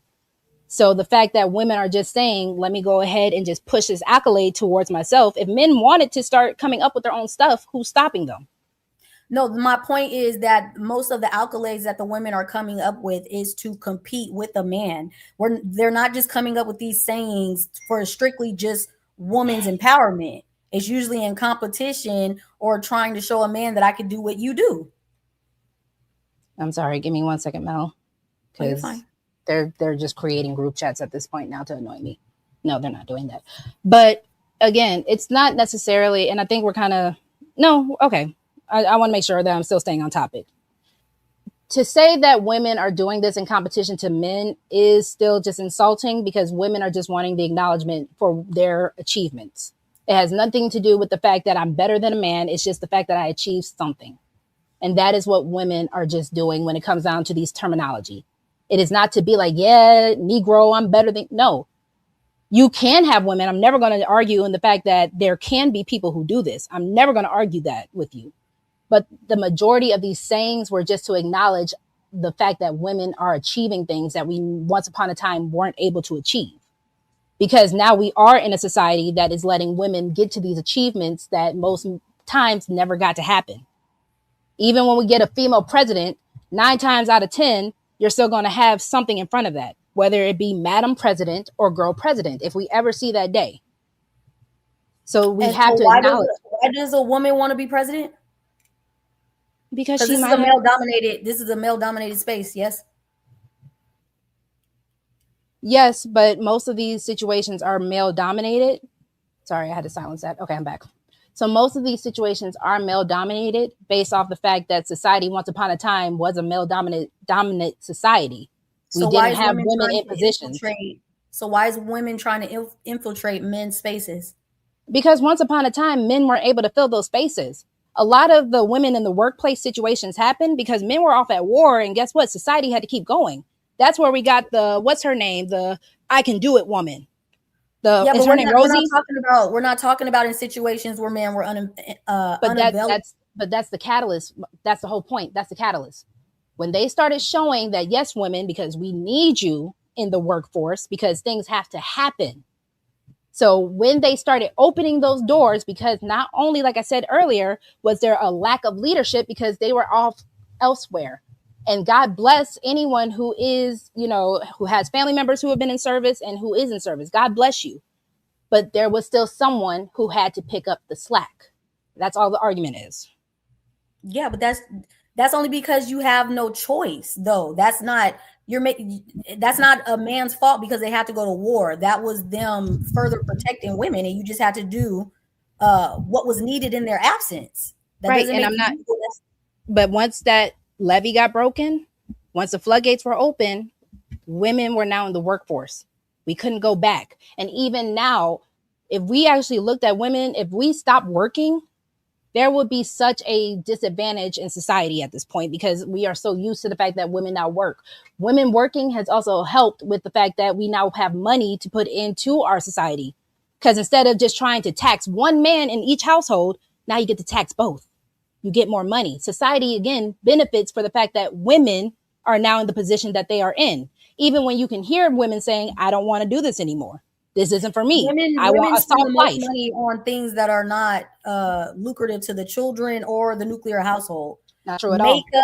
Makeup, nails, hair, weaves. Oh, not true. What do women heavily invest in? That's women important? Are the majority of consumers. So point blank period. Bullshit. No. What are women consuming? So what are they consuming? So are men buying baby clothes? Huh? Collectively, are men buying majority of the baby clothes? Buying the baby clothes? What? You said women don't buy anything but bullshit. So are men buying baby clothes? You're gonna go to baby clothes? Okay. Are men buying food? She's a mother. She has no choice but to buy baby clothes. Are men buying food as the majority of women? The husband's money to buy the baby clothes. So women make their own money. So that's, again, you're still killing the argument because that's I'm not not true. killing the argument because it doesn't. So do women make money and then give the money that they made to the husband in the household? Does the check come in the house? It still goes back to the household majority of the time. Does the check come in the house? Yes. Yes. In what way?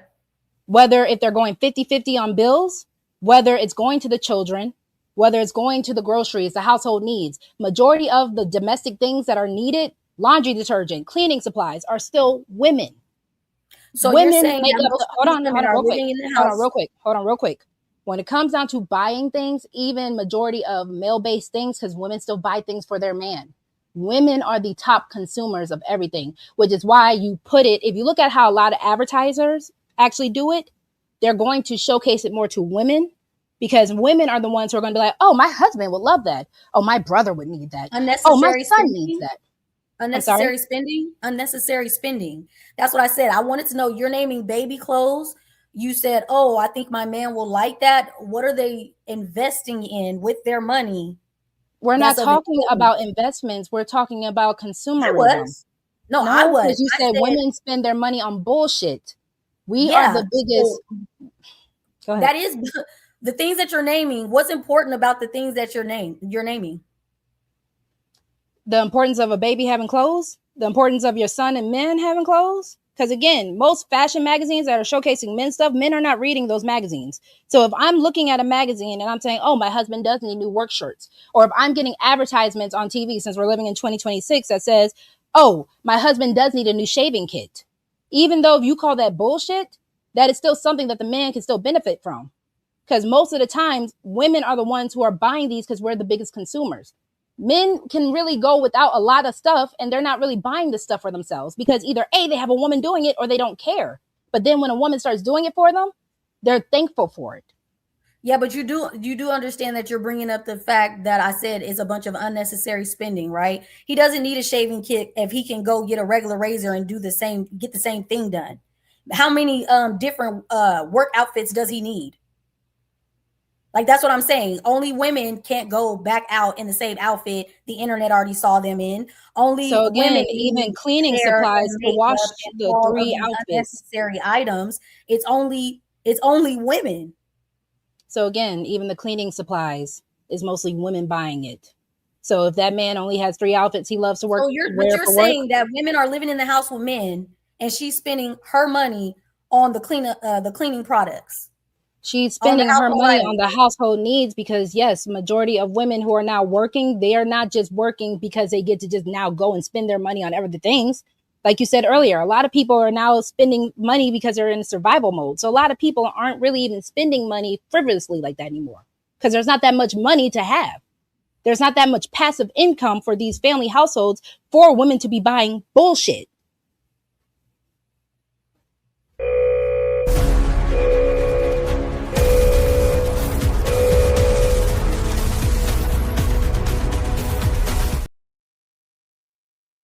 Friends, I have a question for y'all before we go to the super chats. I want y'all to tell what cash apps y'all have more to thank people, and then we go to the last 30 minutes, okay? And it's actually based on this conversation. Roxy and Melanin, are men spending women's money? As a majority, no. Some. 51%. Everything is some, Roxy. Let's do majorities. No. Y'all decided that women are the biggest consumers, and it is true. Women are in control of 80% of consumer spending. Are women using men money to buy these things? Yes. Yes. Okay. I just wanted to make that clear so I can situate you in a place where I'm going to have to ask questions about this, okay? Can y'all say thank you to the people that sent cash apps while y'all were debating? And Mel, please breathe while you're saying the names, because you said John, Mateus, and Natasha, and I couldn't understand who they were. But you want me to say their names? Yeah, no, just pause. No. Say the name, but pause it between the people. Just do a say Fatty. Oh, there's nothing to say for this one. Nothing new? Okay, thank you very much. What about you, Roxy? Thank you so much, Lamont. Thank you so much for supporting me. I appreciate you. Thank you very much. Thank you very much once again, friends. Now I'm going to start to panhandle for my hamburger fund. Okay, friends? I'm sorry, Fatty. Did you ever find out if the fact check?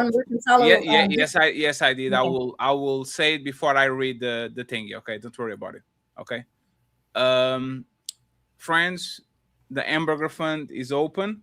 In 30 minutes, we are going to open the panel for you to challenge Melanin and Roxy.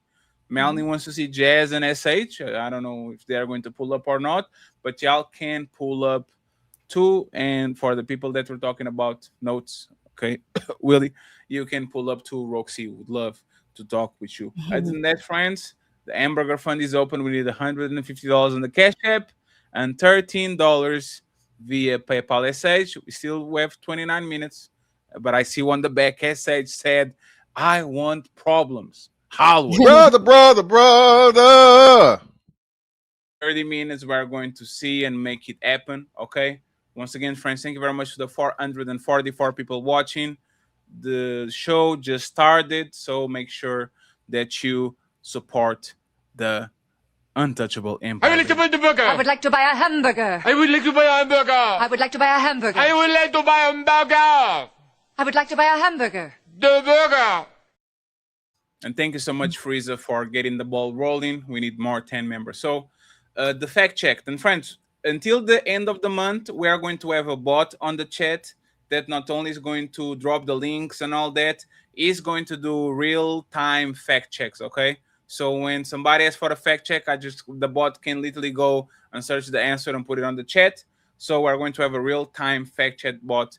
I'm working on it. By the end of the month, it's going to be ready. So both of y'all are right and wrong at the same time, right? So 33 states allow you to choose who is at fault.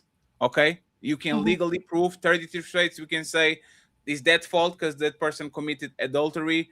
Not judges, lawyers usually don't push for it because you need every evidence. You need almost to actually catch the person in the act or have a video evidence, something like that, to prove it. So most of lawyers don't recommend people to do that. On the other 13 states, Roxy is right. You can even say that your partner cheated on you.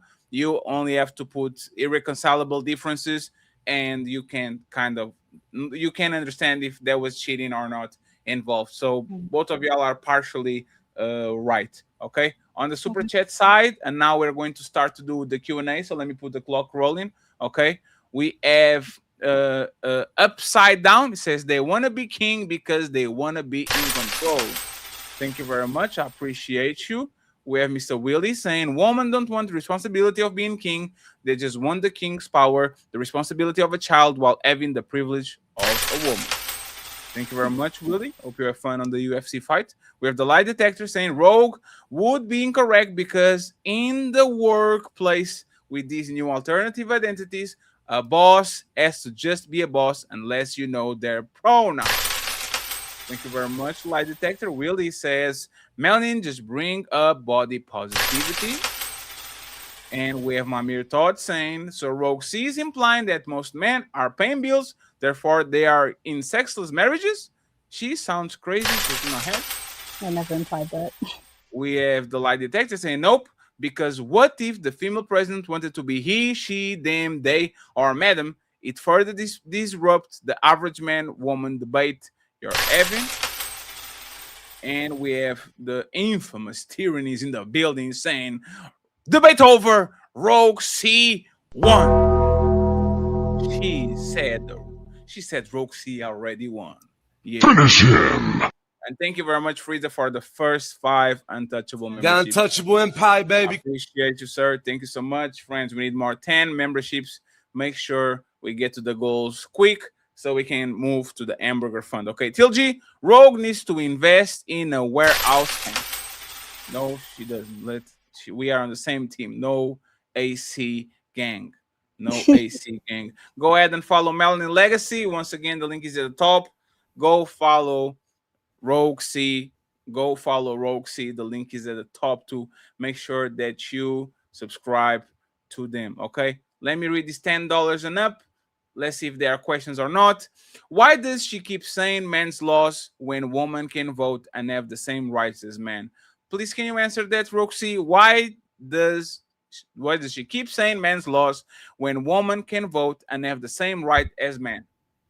Because majority of Congress that are coming up with these laws for us to vote on are still majority men. So at the end of the day, men are still agreeing to the fact that these laws can be put in place in the first place. Follow-up question. Who votes on these men that are in power? I don't know. Can we look that up? I can look it up real quick. We can do majority. Who is the majority voting, man or woman? I would say women, because there are more of us. There's actually more men than women. 1 million, Is there? I think. Yes, on the United States and in Europe right now. And in the world, I think it's like it's very small, but it's like 50-0. It's something, but the men are in majority on the United States and on the world. But women are clearly majority voters. Women vote more than men. So thank you very much, ET. I appreciate it. We have Willie saying, I love rep work. I just don't like cheaters. I'm in fact, this is not the question. So thank you very much, Willie. I appreciate it. If you have more questions, friends, $10 and up. And we have the lie detector. It says women account for 85% of all consumer purchases. However, according to the Bureau of Labor Statistics, men spend slightly more on big ticket items, cars, transport, and hobbies.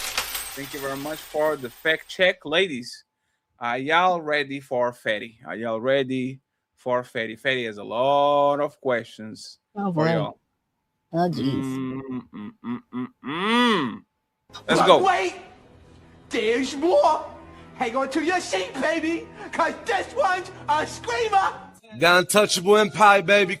So, friends, my questions are for both of y'all, okay? First topic was first topic was the gender war, okay?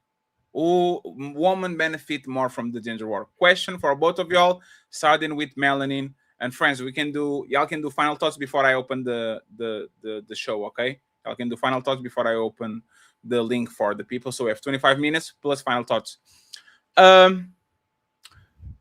Melanin, if women stop their side of the gender war, would the war be done completely? Like a majority percentage. If women stop the gender war completely on their side, they stop doing like the things that you pointed out, the Oprahs, all these things, would the war be over? As a majority, yes. If the men stopped to doing their side on the gender war, would the war be over? Would everybody calm down and nobody would complain anymore? No. Same question for Roxy. If women stop the gender war on their side completely, will the gender war be over? No. So you believe if women cease to complain about men completely, men will still continue to march and do what they've been doing since Kevin Samuels and now? Yes. For lack of a better term, yes. That's perfect. That's all I needed to know. Second topic. Feminism was the biggest killer of chivalry. This is a statement. This is a fact or fiction. If you think it's fiction, what was it? Okay, let's start with Roxy. Feminism was the biggest killer of chivalry. We are going to say fact or fiction. And if it's fiction, what was it? Fiction, only because of first wave feminism. It had nothing to do with actually killing chivalry. Now, if we were to say that later waves of feminism, yes, we can actually say it has aided in the fact of not keeping chivalry alive. But it is fiction because you have to look at the actual nuances of feminism to break it down. It's a fact for me. And if you see somebody clowning how I say chivalry, because I can say it is a tongue twister for me, time them out on the chat. Is a fact for you, Melanin, and why? Could you ask me the question again? Because I was just focusing. Feminism was the biggest killer of chivalry. Is a fact or fiction? You said that it's facts. Feminism actually killed, and now go from there. So for me, it's a fact because when the feminism wave started, it was broadcasted to no longer be under the protection or cover of a man. Not sure. And then they just went back home to their. So from what I know about it, the white women went and recruited the black women, yay, feminism, blah, blah, blah. And then they went back home to their husbands while the black women kept it going. No. So second question. Now you start, Mel. Should men go back to being chivalrous? Yes or no? For you and Roxy? You talking about in current 2026? Yes. I'd have to say no. Back to being no? No. What about you, Roxy? Lovesy? Yes. Yes? Yes. A follow-up question, Rogue, and then Melanin. Do majority of women deserve it? Roxy? You're talking about in modern times. Yes, we're talking about 2026. You said they shouldn't go back, and Roxy said they should go back. Follow-up question for Roxy and then Mel. Do majority of women deserve it in 2026? I'm sorry, I didn't know. I thought you wanted Mel to answer. Majority of women No. deserve chivalry in 2026. Who did you want to go first? Roxy. No. Melanin. No. Follow-up question. If most women don't deserve chivalry, why should they go back? Why should men go back to it? Roxy. Because again, it's a choice of who you are as a character. It's not necessarily who you deem deserves it. If that is just who you are, if you are just a chivalrous person, you're not going to say I'm chivalrous because so-and-so deems it. You're just going to say I'm chivalrous because I'm chivalrous. So you think men should do it despite of the quality of the woman in front of them? They should do it for them instead of for the woman? By all technicality of the idea of chivalry, yes. Because again, you weren't doing it for any reward. You were just doing it because that's who you were. You had a code that you stood by. What about you, Melanin? Should men go back to being chivalrous in the, like, if I'm a person that is actually a gentleman, should I do it to a woman regardless because that's who I am, or should I do it depending on the quality of the woman? Okay, so if we're talking about interactions and not just out in public, then I think it should be done based off the quality of the woman. Am I When do answering you you think directly? it should be done regardless because that's who I am? If you're not talking about outside. If you're on, like, if you as the man are walking through the door and she's literally about to walk in right behind you, it takes nothing away to keep opening it. But if she's down the hall and you gotta like wait for her to come up to the door, I wouldn't be mad if you didn't hold it. It sounds like y'all flip-flopped on this one, because during the debate, Roxy was saying that Melania and Michelle Obama was two different type of women, so they should not deserve the same treatment. Michelle should have a gentleman, and Melania shouldn't because she was a farmer, whatever the fuck she was. And Melanin on the other side was saying that both of them deserve to be treated as such. So I think the question, like, both of y'all kind of a little bit flip-flopping, but it's totally fine. It happens, okay? Next question. What's the female equivalent of chivalry? Melanin first, and then Roxy. What's the female equivalent of chivalry? Damn. I guess I would have to say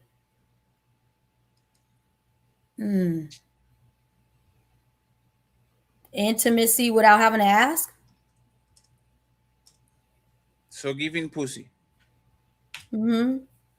What about you? What about you, Roxy? Especially for you, Roxy, because you think men should do it for woman. What will be your equivalent of chivalry for the woman? Melanie, were you done? Because it looked like you. Okay, she muted herself. Yes. Okay, I just want to make sure. Being a lady, because even in the times of the actual idea of the knight in shining armor, you were deemed a knight, a woman was deemed a lady. So there was societal rulings of what made a woman a lady, and that is the actual equivalent to being chivalrous for a man. Roxy, what's the name of our show that y'all going to be here tomorrow? Shout out to ladies first. Do ladies give or take? Women are receivers, so technically they will take more. So a man being a gentleman is giving something to woman, to a lady. And the equivalent of a man giving something to a lady is a lady receiving something from a man. Is there any situation where the woman gives something? Like chivalry is literally positive discrimination. Is benevolent sexism. You are a woman, so therefore I will treat you better than I will treat a man. Right? It's basically discrimination based on gender. Is there any similarity on the other side when you treat a man good just because he's a man and you give instead of taking? So again, when it comes down to the idea of being a lady, it was still in the proper way of receiving, but it was still in the proper way, like how Melanie was saying the thank you, the smiling. When you gave that man your handkerchief, that was actually a form of, I'm now yours. I'm being betrothed to you. Thank you, sir. Thank you kindly, white knight. So that is why I said the answer is being a lady. Men and women are not equals. So that's the whole thing. And that's always been my argument. Women have another way of showing our gratitude, our love, our femininity in a way that's never going to match a man, because we're not built to do the same things that you guys do. And that is why I don't disagree with the fact when Mel is saying that kindness, because again, we're just talking about chivalry and the idea of somebody opening the door for you. Yes, you should be a lady and you should correct your behavior. That's why and no one asked the question, just to, clarify something with you, Fatty. No one Sure. asked a question about women and the correction of their behaviors. You strictly asked about if men should still continue to be chivalrous, and that's the only reason why I said yes. Absolutely. I just wanted to know why. This is kind of Yeah. the follow up. You push them to do that, and I kind of wanted to do why. Third topic, and still, friends, we have 15 minutes, but as soon as we're done with these questions, you can pull up. So, Sage, I saw you on the back. You can pull up, and all the people that want to pull up, the link is in the description and in the chat. I'll ask Melanin and Roxy to put the link to on y'all chats because I don't think I have a range on Roxy, so I can put the link there. Make sure that you put the link there so people can pull up to Also, challenge Fatty, you, okay? comment in so I can give you a wrench. Comment. Sure. Thank you very much. I appreciate that. Let me do 1, 2, 3. Tell me if you see it. If you see it, that I'm would about to be go to my awesome. chat now. I should be able to Yes. get you. So my question, and this is actually the one that I'm going to give you a little bit more pushback, okay? Mm-hmm. Question for, let's start with Melanin and Roxy. When you choose a man, did you decide that he is your king? Let me repeat again. When you choose a man, did you decide that he is your king? Melanin first, and then let's go to Roxy.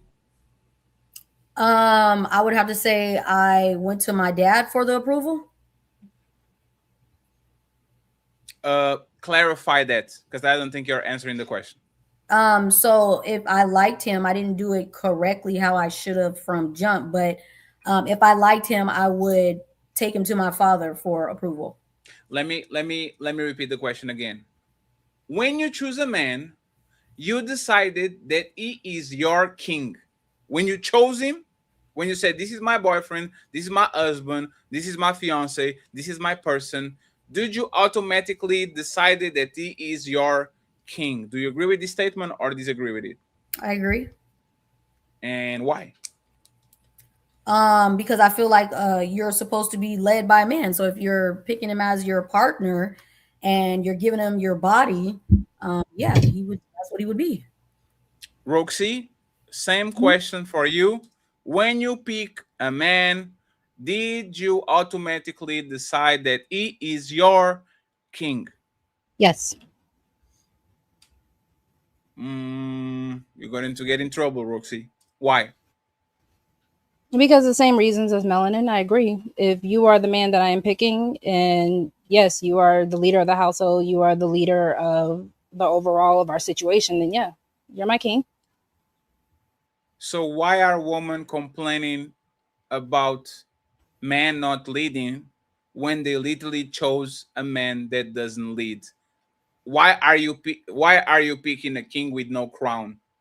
One, he picked me.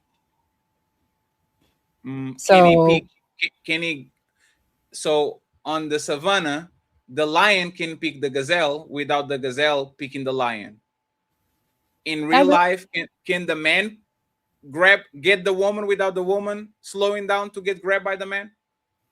I agree with that too. But again, it's the fact that he advanced me and he came with the idea that, yes, I am going to be your leader. I am going to provide the things that I need to provide to be leadership.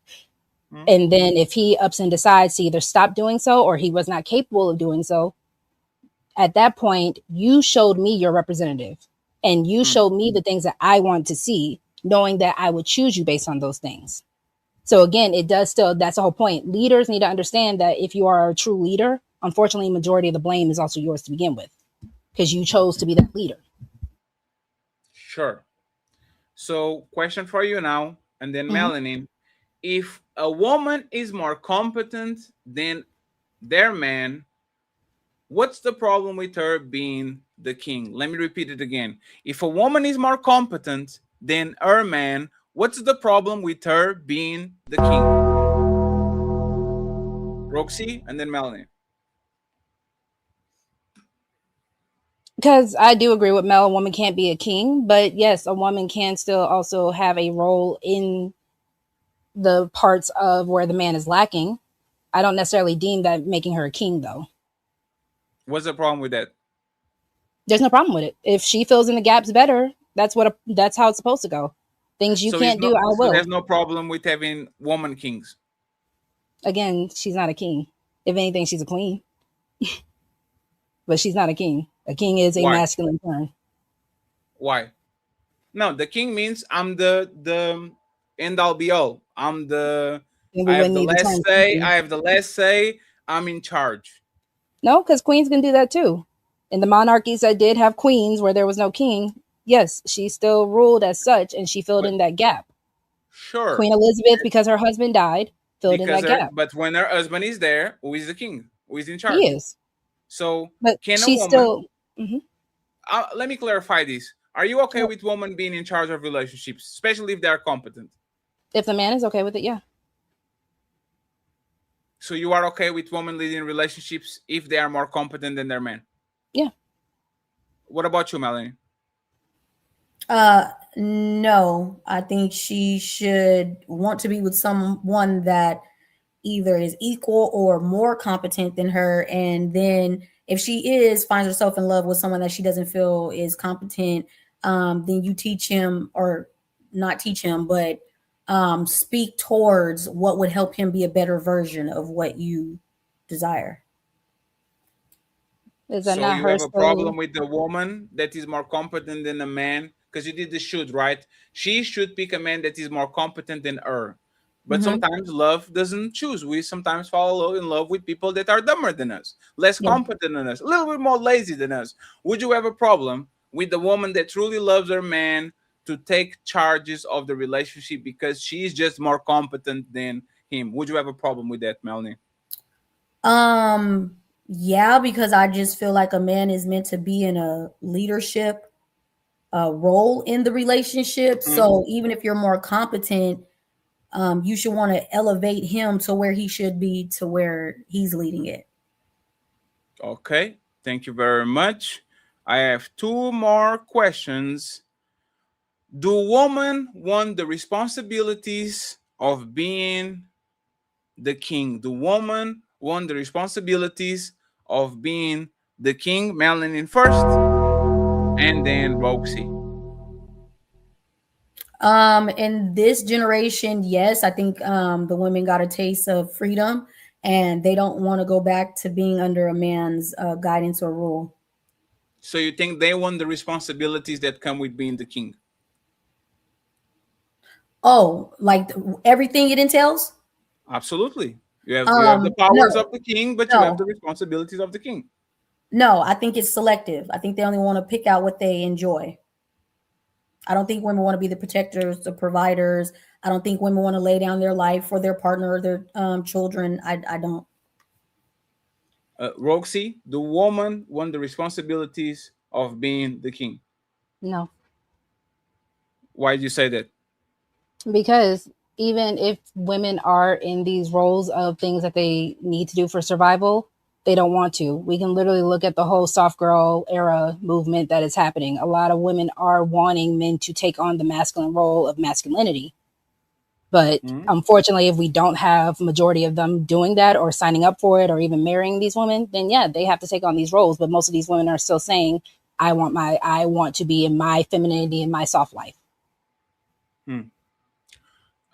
Last question, and then I have already a stage on the back. If you guys want to start jumping in on the back to challenge the two debaters, did a great job. Thank you very much for carrying the show and for actually leading the charge, ladies, because y'all being very available. Okay, including a stage on the back too. My last question is woman being in charge bad for society? Okay, is woman being in charge bad for society? Is having women as kings bad for society? Yes, because I would say that women run off of emotions and not logic. And the emotional is more of the default setting. And we need people that know how to make a decision under pressure. And I don't feel like the majority of that is women. Roxy, can you repeat the question one more time, please? is woman being in charge bad for society? Is woman being king bad for society? No. And why do you say that? Because at the end of the day, women can actually still go into the call of action if need be. even in situations of when we have our children. If a woman is by herself, we do still know how to not prioritize our emotions. And in the times of survival, we do actually know how to act and to make sure that we act accordingly, which is going to help the overall. And you still need balance. So if there is a woman that can bring and provide balance, even with or without men, you still need her.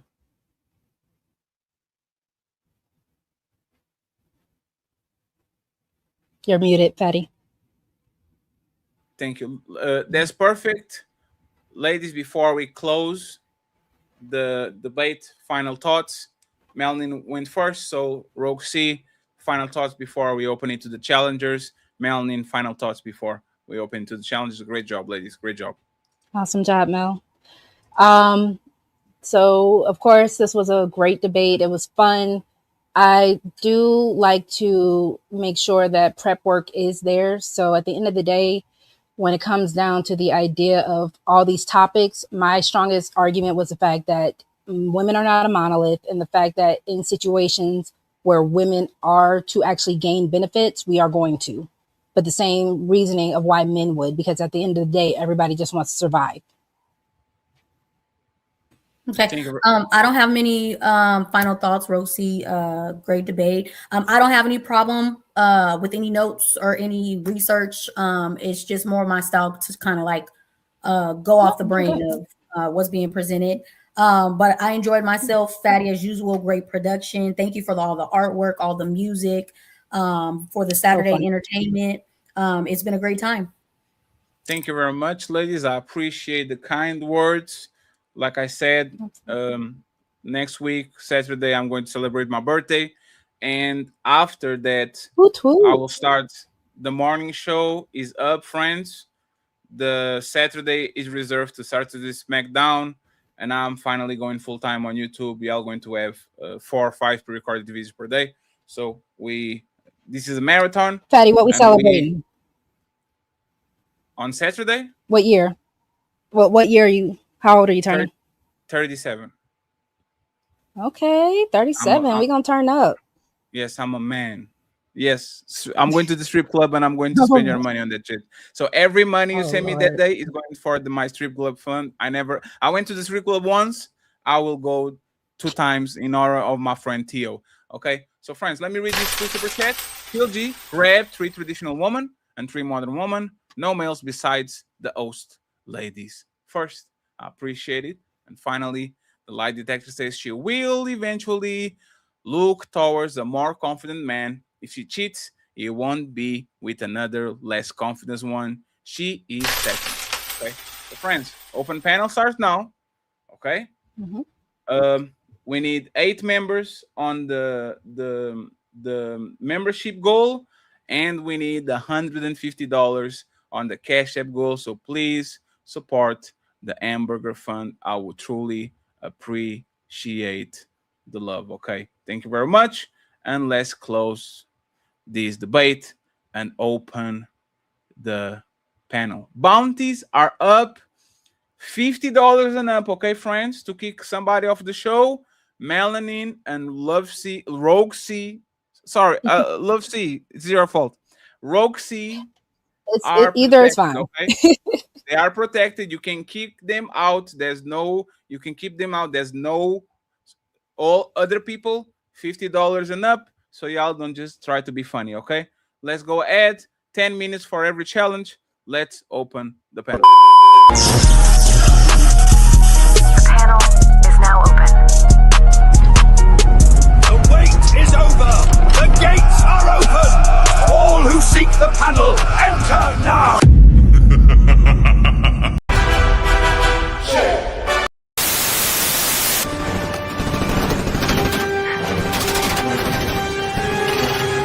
Let's get this party started. The self-destruct sequence has been activated. Repeat, the self-destruct sequence has been activated. This sequence may not be aborted. All employees proceed to the emergency car at the bottom platform. Oh, shit.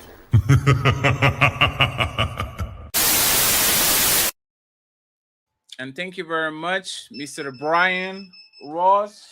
It was the sponsor of yesterday's show. So thank you very much, Brian. I appreciate you. He sent some moolah, so we have $10 on a Cash App. Friends, we need 8 members and $140. Make me proud. I'll read the super chat in a few.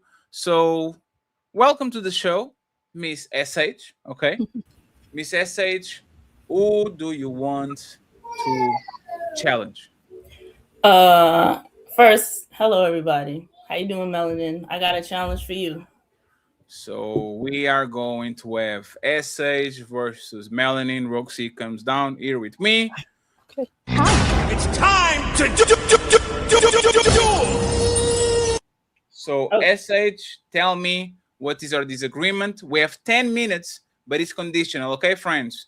If you are a big content creator, if the back and forth is still fruitful after 10 minutes, and if there's nobody in the back, we are going to keep going with the back and forth. Roxy can join here and there. Don't get cold, Roxy. We're going to go from there. Go ahead, SH. Do I look cold to you, Patty? Absolutely not. SH, let's go. What is your disagreement with Melanin Legacy? Okay, I have two. I'm gonna start with the one that was just recently said. So you guys were talking about that she said that it's a woman's job if she married a man. Wow, that's crazy, Willie. Fatty. I should never open the bounties, friends. That's fucked up. Yeah, you set her up. Damn, that's crazy. This is Sparta!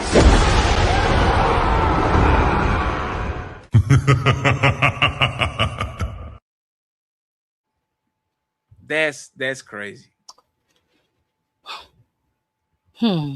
It's my fault. I was the one that was irresponsible. Friends, and any that's crazy. Any soul that wants to bring SH back, she says, I'm not about to listen to SH question. Dodginess. Next. Woo. There's no next. Damn. Well, I haven't done bounties in a while, friends. I forgot. That's crazy. Oh, didn't think this through.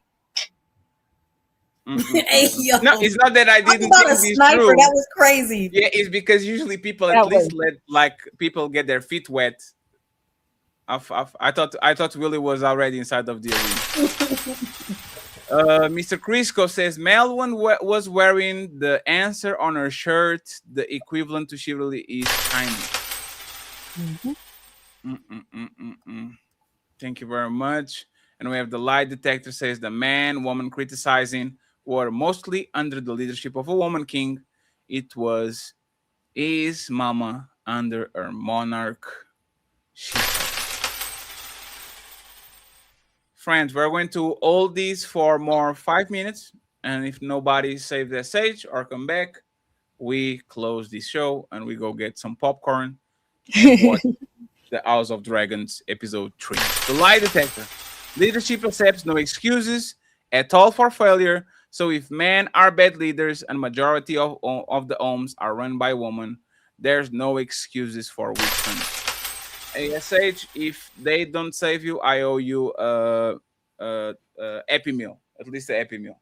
Come on, fellas. If y'all aren't going to come up, someone let SH come back up. I know she got dressed and she went and did their makeup and all that. And it was like, I owe you at least a Happy Meal. Okay. Y'all don't want to see 3 beautiful women up here? At least a Happy Meal. Okay.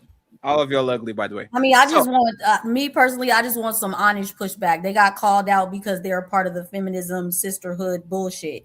What I noticed is somebody could be saying something of straight up logic, and because it doesn't favor women or because they don't like that woman, they have a bunch of shit to say. So that's why I called out. It wasn't just SH, it was Jazz and Terry. Any of y'all could come up here and say something. Because y'all, anytime I speak, y'all run y'all mouth like I'm never saying anything of logic, which actually proves why who y'all be going for, y'all actually make them look bad because you're only doing it for sisterhood shit and not who actually said something of substance. So that was the only reason why y'all got called out. But I don't really care if y'all ain't got nothing to say. Cap for life. We need to know who you are. We usually don't do cam down. This is a very professional show. We don't do just people jumping in and camping on the panel. So I don't know who you are. Please be on camera, and we go with that. Okay. Ooh-wee. Hey, this is my responsibility, friends. I haven't done bounties I don't do open panels at all. So that was my responsibility. I mean, Fatty, but there's technically speaking, there's nothing to cry about, because if she was someone that anybody wanted to hear say something, they would have paid for it already. So, I mean, you turned on bounties. That is what it is. If somebody felt like she really has some pushback or something to say, they'd have brought her back already. Yeah, but sometimes it's a popularity contest. Sometimes you just have strong backers. See what I'm saying? Like you can be. 50 ball is kind of that's a tough one to beat sometimes. 50 ball. No, not if they were. Listen, bills are due. A 50 ball, that's real generous. Shout out to y'all. Yeah, Willie just feeling good about himself. So, friends, we have 2 more minutes. Once again, I want to say thank you to y'all. If we are not going to continue this show, awesome show, actually short show. I love shows before below 3 hours. It's going to be my happy medium. I'm going to start to do morning shows for y'all. We're going to start to do evening shows in the evening. The Breaking Ground is back. Pre-recorded videos. I will give you the full course, and I'm finally going to go pro to see what me and my untouchables can do. Okay, friends? This was the main goal at the beginning. We never did it because it was nothing to prove, but now we're actually going to test to see where we can push and see what we can achieve and accomplish on the next 6 to 12 months. Okay, let me read these supers.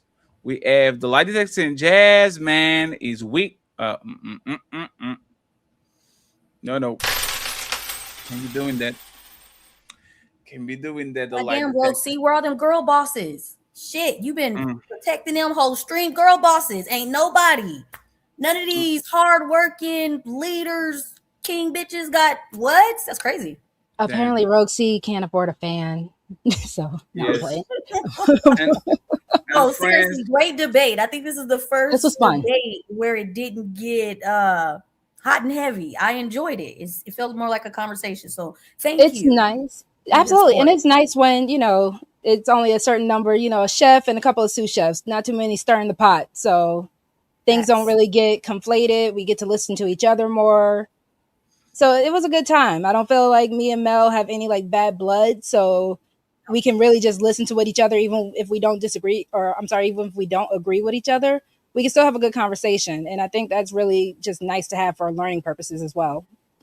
Facts. Okay, we have somebody called E.T. in the back. Let's see if he gets on camera real quick. E.T. phone home? Yes, he's on the bicycle too. Okay, I see you, E.T. Look at you on camera. Hey, what's going on? Yeah, I talked to you last time. E.T., do you have smoke for any of the ladies? Yes, I definitely had some questions for Rogue C and everything she was saying, most definitely. It's time to Hi, how you doing? Nice to meet you, E.T. Go ahead. Nice to meet you too. Do your thing. So what are the questions you have for her? All right, so when you were saying... Damn. Willie got him with $2, man. Hey, Willie, you need to stop working for the feds. What the hell is going on? See, these girl bosses ain't on a motherfucking thing. Go ahead, sir. You froze. Alright, my bad. I'm in the Middle East, so my Wi-Fi is trash right now. So totally fine. Work with me. So what you were saying basically when you were talking about men's laws, when you were you were having a conversation with Melanin. Like, why do you default to men's laws when women can vote too, and they're voting the men in that are making these laws? So if they don't even want women in, isn't that more of a reflection on women than men? Because you kind of default to just oh, well, it's men's laws, but it's women can also vote women in if they wanted to, but they're not. Not at all. It's more so because even what Mel was saying, and I do agree, if men are the actual leaders, well, I can keep going. Come back, ET, phone home. But okay, but if men are the natural leaders of things, it does make sense for why majority of these roles are still filled by them. If majority of these roles are also filled by them because of how society was set up from time ago, a lot of people are actually still more traditional than what we like to believe them to be. So even though women could vote these men in all these situations, Congress is still a majority of men who are writing down these laws, turning them into bills, turning them into laws, and they're still saying, you know what, let's go ahead and greenlight this. Majority of our government is still ran by men. So to kind of say that women are the beneficiaries or women are getting the most action from it, it is kind of false. Well, it's kind of like It's not working, ET. It's not working. And by the way, next debate, Ali versus Ferry, nothing else. I'll whoop Ali ass. Like, y'all don't want me to debate Ali. Ali is better than me on panels. I'll give him that. That man is the king. We don't need to debate. I'll whoop his motherfucking ass. Shout out to my boy Ilkan Ali with the cha-ching. Cha-ching. Oh, can you hear me? ET, we're going to try one last time. I know it's My bad, brother. Yeah. It's totally fine. Yeah, my bad. Go ahead. No, I understand. If it happens again, you can kick me. I understand. Sorry about the internet.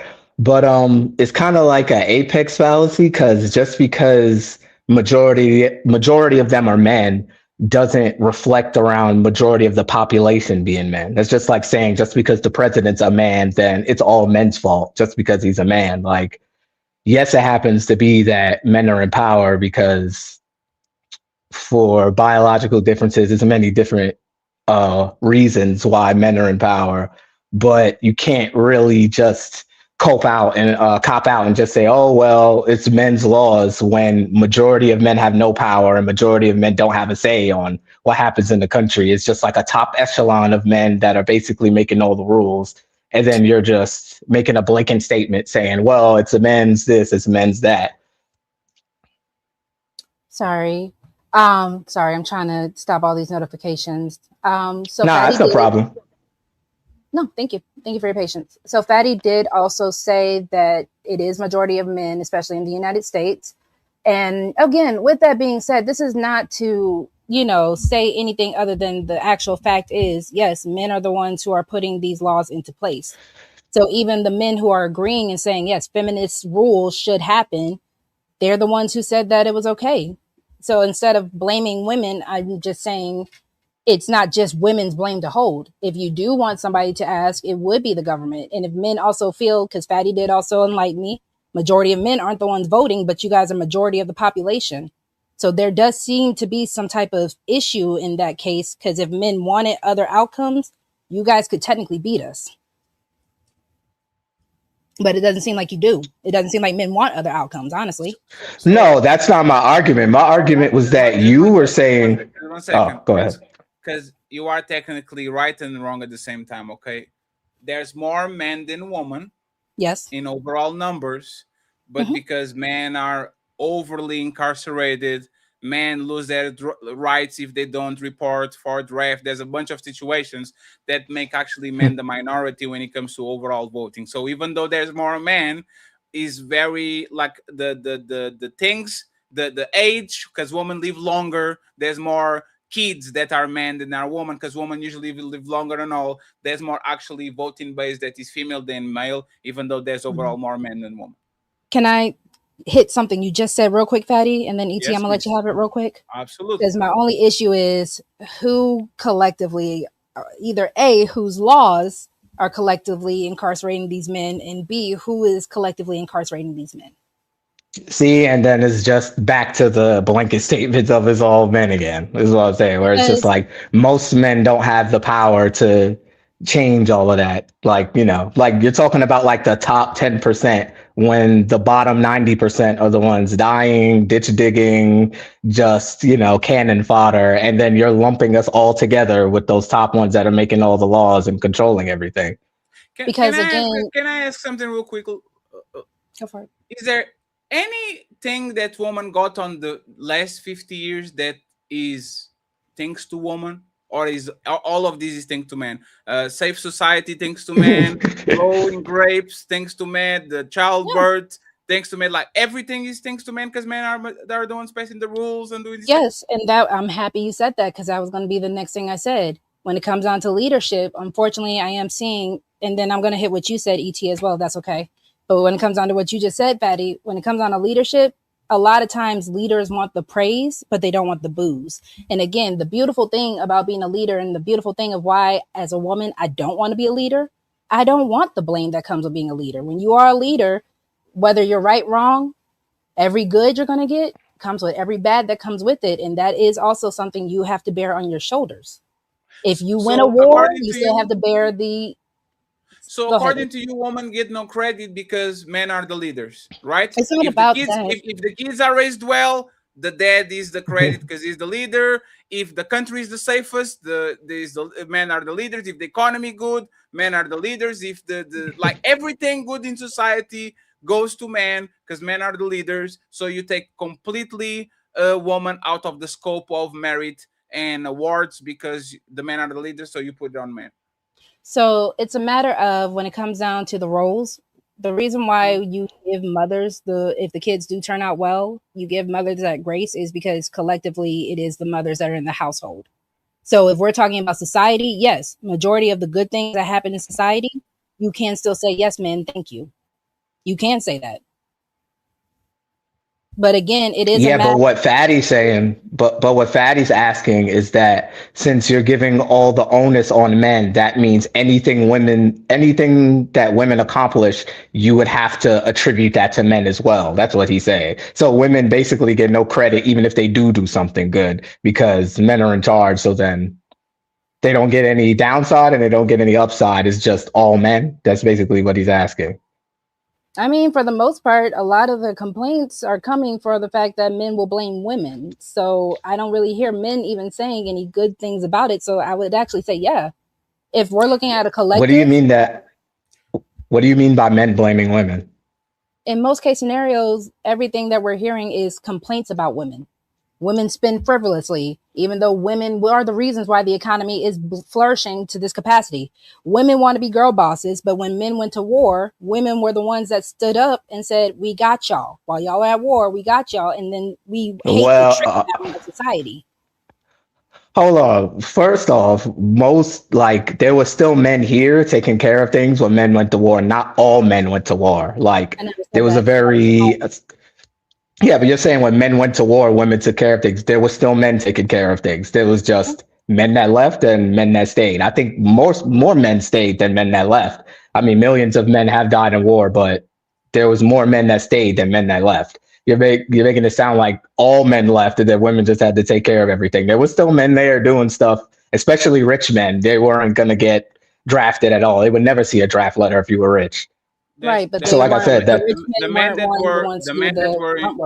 that were in position of power still remain in position of power. None of them went to war, and it was a very small percentage of not small percentage. It was a 1/4 of men that went to the World War. 1/3 of the men stayed and do this. And now women started to do the repetitive chores that those 25% of men that work in factories and on assembly lines couldn't do. So I have a quick question for you, and Etty, I'll let you have a last question, right? Roxy, do you think that you are going to get into massive trouble if you actually keep doing the men are the leaders thing, so they get the credit for the good and bad things, while women don't get credit or the blame for nothing because they are followers? Do you think, because you are a regular panelist, you are an up-and-coming content creator, do you think that you should stick into this position is going to bring you massive trouble in the future if you start debating from a point of view of blaming praising woman, and then all of a sudden somebody says, but you said on that debate that women don't have blame for nothing because they're not leaders? Do you think this is going to open a Pandora's box for it that you can defend in the future? No, because I do believe in nuance, and I never said that women don't deserve blame. I never said women don't deserve accomplishments. I never said that. I even argued that the whole idea of calling you go girl boss is to adhere to acknowledging a woman's accomplishment. I'm not saying that either or don't exist, but I am saying, logically speaking, if men are the ones in power, they are the ones who are making the laws. They are the ones who are making everything that we know today in society possible. So now you believe in a nuanced approach. Now you believe that it's not just man's fault, it's woman's fault too. Yeah, like you believe in nuance then, but what about the nuance when it comes to the Because laws? I explained the nuance with it. The same way where I explained the nuance of chivalry, and when we were asked what is the equivalent, and you guys wanted to say kindness, being a lady is also being kind. So I'm saying the same way that when Fatty asked that question and people were saying, Rogue C, you don't want women to change. Rogue C never said that. I said women need to become ladies again.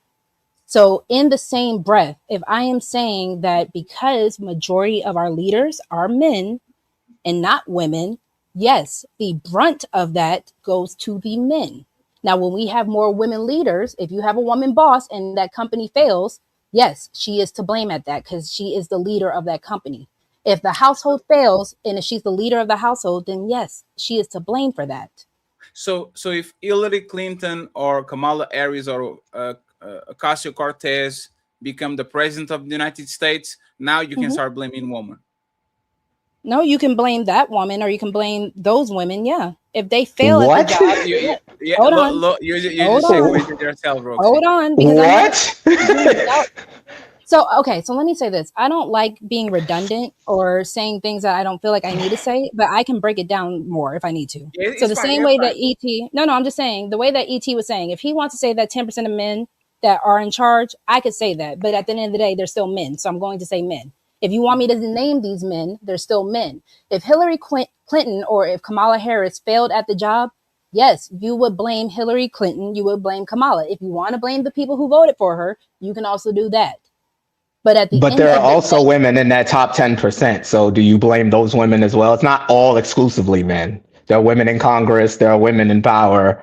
So do they not exist, or is it still just all men because 90% of it is men, but you're just going to exclude the 10% of women? You can do that. Of course, no one is saying that you can't do that. But again, if every other time you guys want to look at the majority when it actually benefits your argument, then you also have to look at the majority when it does not benefit your argument. Sure, but there's the thing, right? We always open the space for no ones because, for example, do you believe that if a woman is signing the divorce papers, doesn't mean that she to blame? Maybe the man did something that actually made her sign those papers. Do you believe that? Absolutely. And vice versa too. So do you believe that just because men are passing those laws, right, they are signing and saying, I want Roxy to vote. I want Roxy to have a credit card. I want Roxy to vote.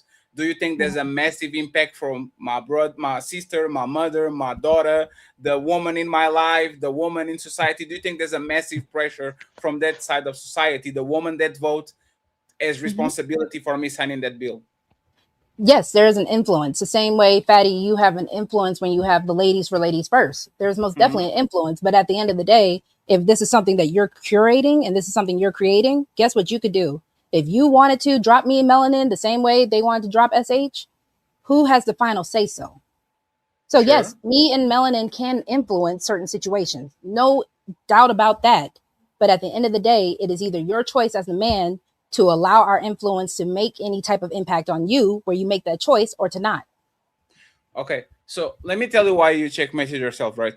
So you said this. When you said, and again, this is not my debate. The debate is over. This is we exchanging points. Yeah. Okay, tell me. This is how checkmated yourself. When I ask you if Hillary Clinton or Kamala become president, do we blame woman? You said no, we blame her. That's ET point.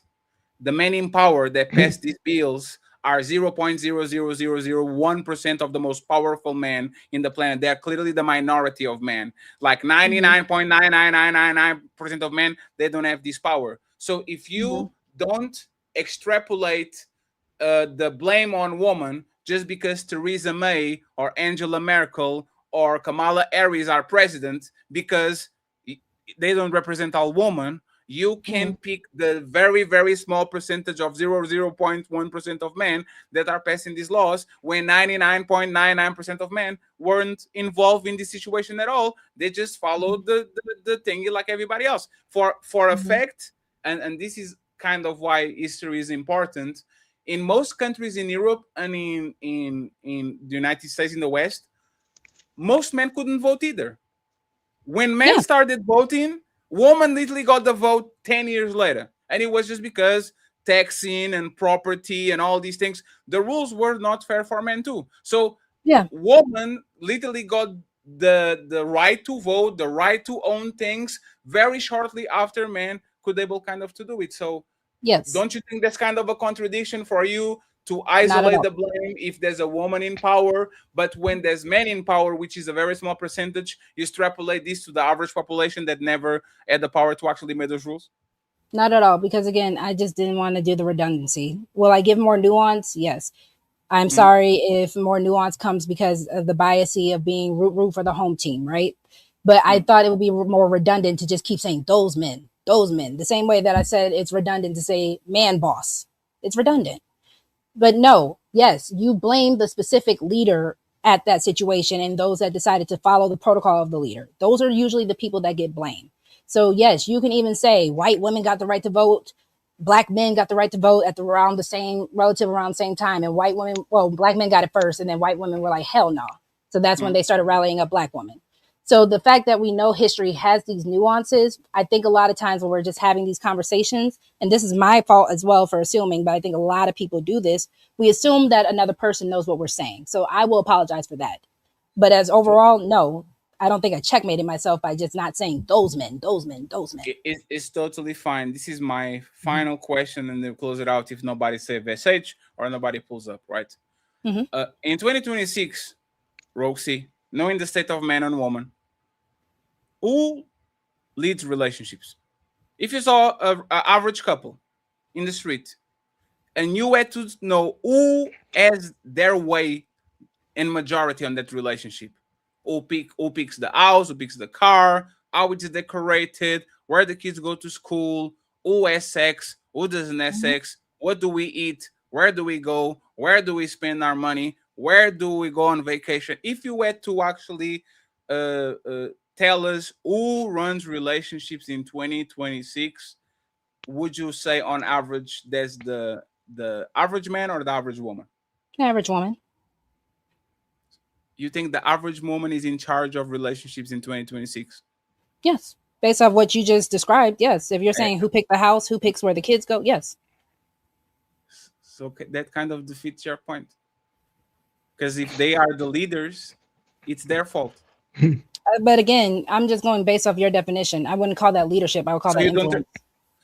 So you think that if you decide most overall decisions in our livelihood, especially how long is our marriage going to last? Because women are filing the most. Who gets sex? Because women are the dictators of sex. Who gets married? Because respectfully, women are the engagement queens. And it's not men. Women are actually rejecting men from me. You think that they are not the de facto leaders when they control the consumer spending, when they control where the kids go to school, when they control, like they literally have our credit cards. How can a woman have all this power and not be controlled in relationships? Because you gave your power over. You gave her your credit card. You gave her that choice. If you say no, woman, me and these sound like victim blaming to me. That's not victim blaming at all. It's just what it is. If you are saying I gave her the credit card, is that not the fact? Sure, that's perfect, right? So Roxy, I buy a car. I give it to you. You drive the car against a wall. You decided to do it. You drunk, whatever. Who is responsibility for crashing the car? Me, that bought the car and gave it to you, or you that drove the car drunk and smashed the car against the wall? That one would be hers, because luckily we do have protocols like her having her own insurance. So yes, insurance is going to deal with her. Sure. So if I give the power to you and you mishandle that power I gave you, is it your responsibility or my responsibility? Usually, even if it's my responsibility, if I were to, God forbid, anyone gets in any car crashes, y'all be safe out there. If I were to get into a car crash, usually if I have a man, he's still going to bail me out.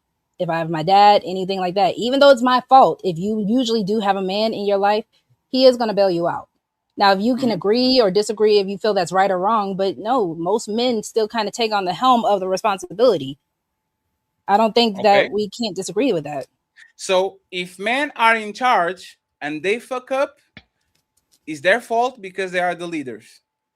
If men default to women and they fuck up, men are the fault because they defer to the woman. So No. men are at fault when You're they are not the at leaders. fault. No matter Men what. are at fault when the women are the leaders. Hold on.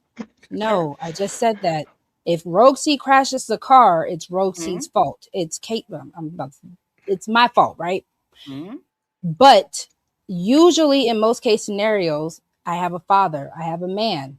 That man is still going to usually bail me out of the situation because I am his woman, even though it's not his fault. So that's why I'm saying I think you guys are ignoring the nuances of that. Men do take on the responsibility even when it's not y'all's fault. And that's, I don't know. If you feel like that's unfair, then I would say stop doing it. If you don't feel like but you just said it was the man's fault because he gave her the credit card, but now you're switching it up and saying something completely different.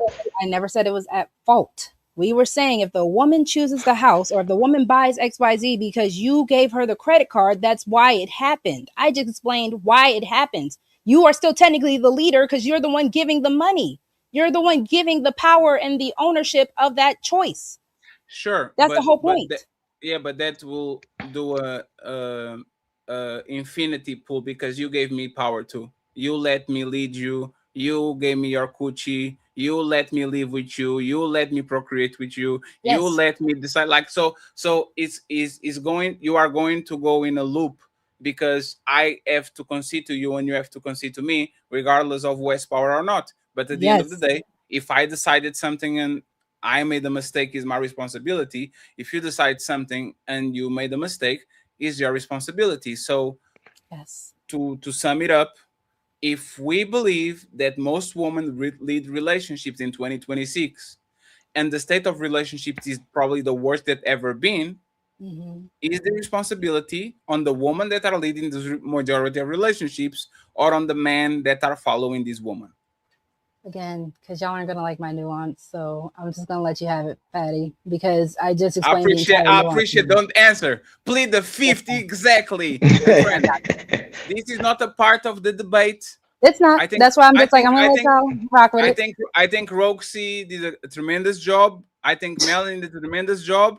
And I just don't whoop Melanin ass today because I kind of agree with most of the statements she made. Even though Mel knows there's some things that she says I disagree the most. Okay, so friends, I appreciate y'all. Roxy, tremendous job. Thank you very much. Thank you. Melanin, thank you very much. Miss Riti, nice to meet you, my man. Thank you very much. Nice to meet you too, brother. And thank you for your internet to become benevolent finally. And you be safe out there. Definitely be safe out there. I appreciate you. We're going I've been out to here for a minute. Tomorrow, okay? Roxy and Melanin are going to be on the infamous Ladies First.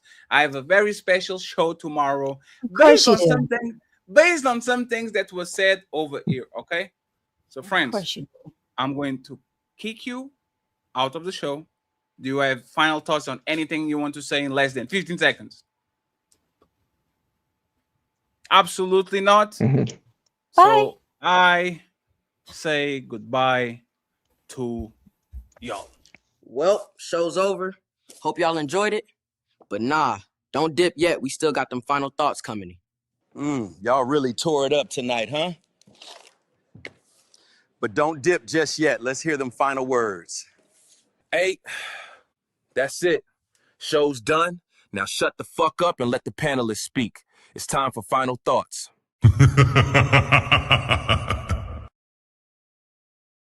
Friends, great debate. They did great. And Roxy is actually, she's very slippery. Very slippery. The lie detector. By all types of research, women still would rather have a male boss. So once again, the complaint is just complain. They love the patriarchy. Thank you so much. I appreciate it. We have Ogin, Mr. Ogin. He says, ladies, it is one of the healthiest debates I ever seen in these YouTube streets. Well done. Thank you very much. I appreciate it. We have Willie saying, if women can be drafted, they shouldn't vote. Thank you very much. Willie is the sponsor of the show. Thank you very much, Willie. I hope you have fun on the fight. We have Mr. Eugene. How can women influence a man? And finally, with Coochie, Dr. Eugene. And finally, or should I ask what are some ways women influence me? With Coochie again. Friends, appreciate y'all. If y'all watching these on the replay, we didn't meet our goals. Our cash app is dry as fuck, like some of y'all's pussies. No, I'm kidding. But we are going to be here tomorrow. So I'm sending everyone to the Riz Academy. We're going to go to the Riz Academy. Team Fatty and the Untouchable Empire sees you tomorrow for the ladies first show. Peace.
All the comments would be fatty McFat fat, fatty fatty fatty, fat fat, oh look how fat he is, right? Look at that fatty, you know, haha, big fun stupid fatty. I bet he can't go up the stairs. And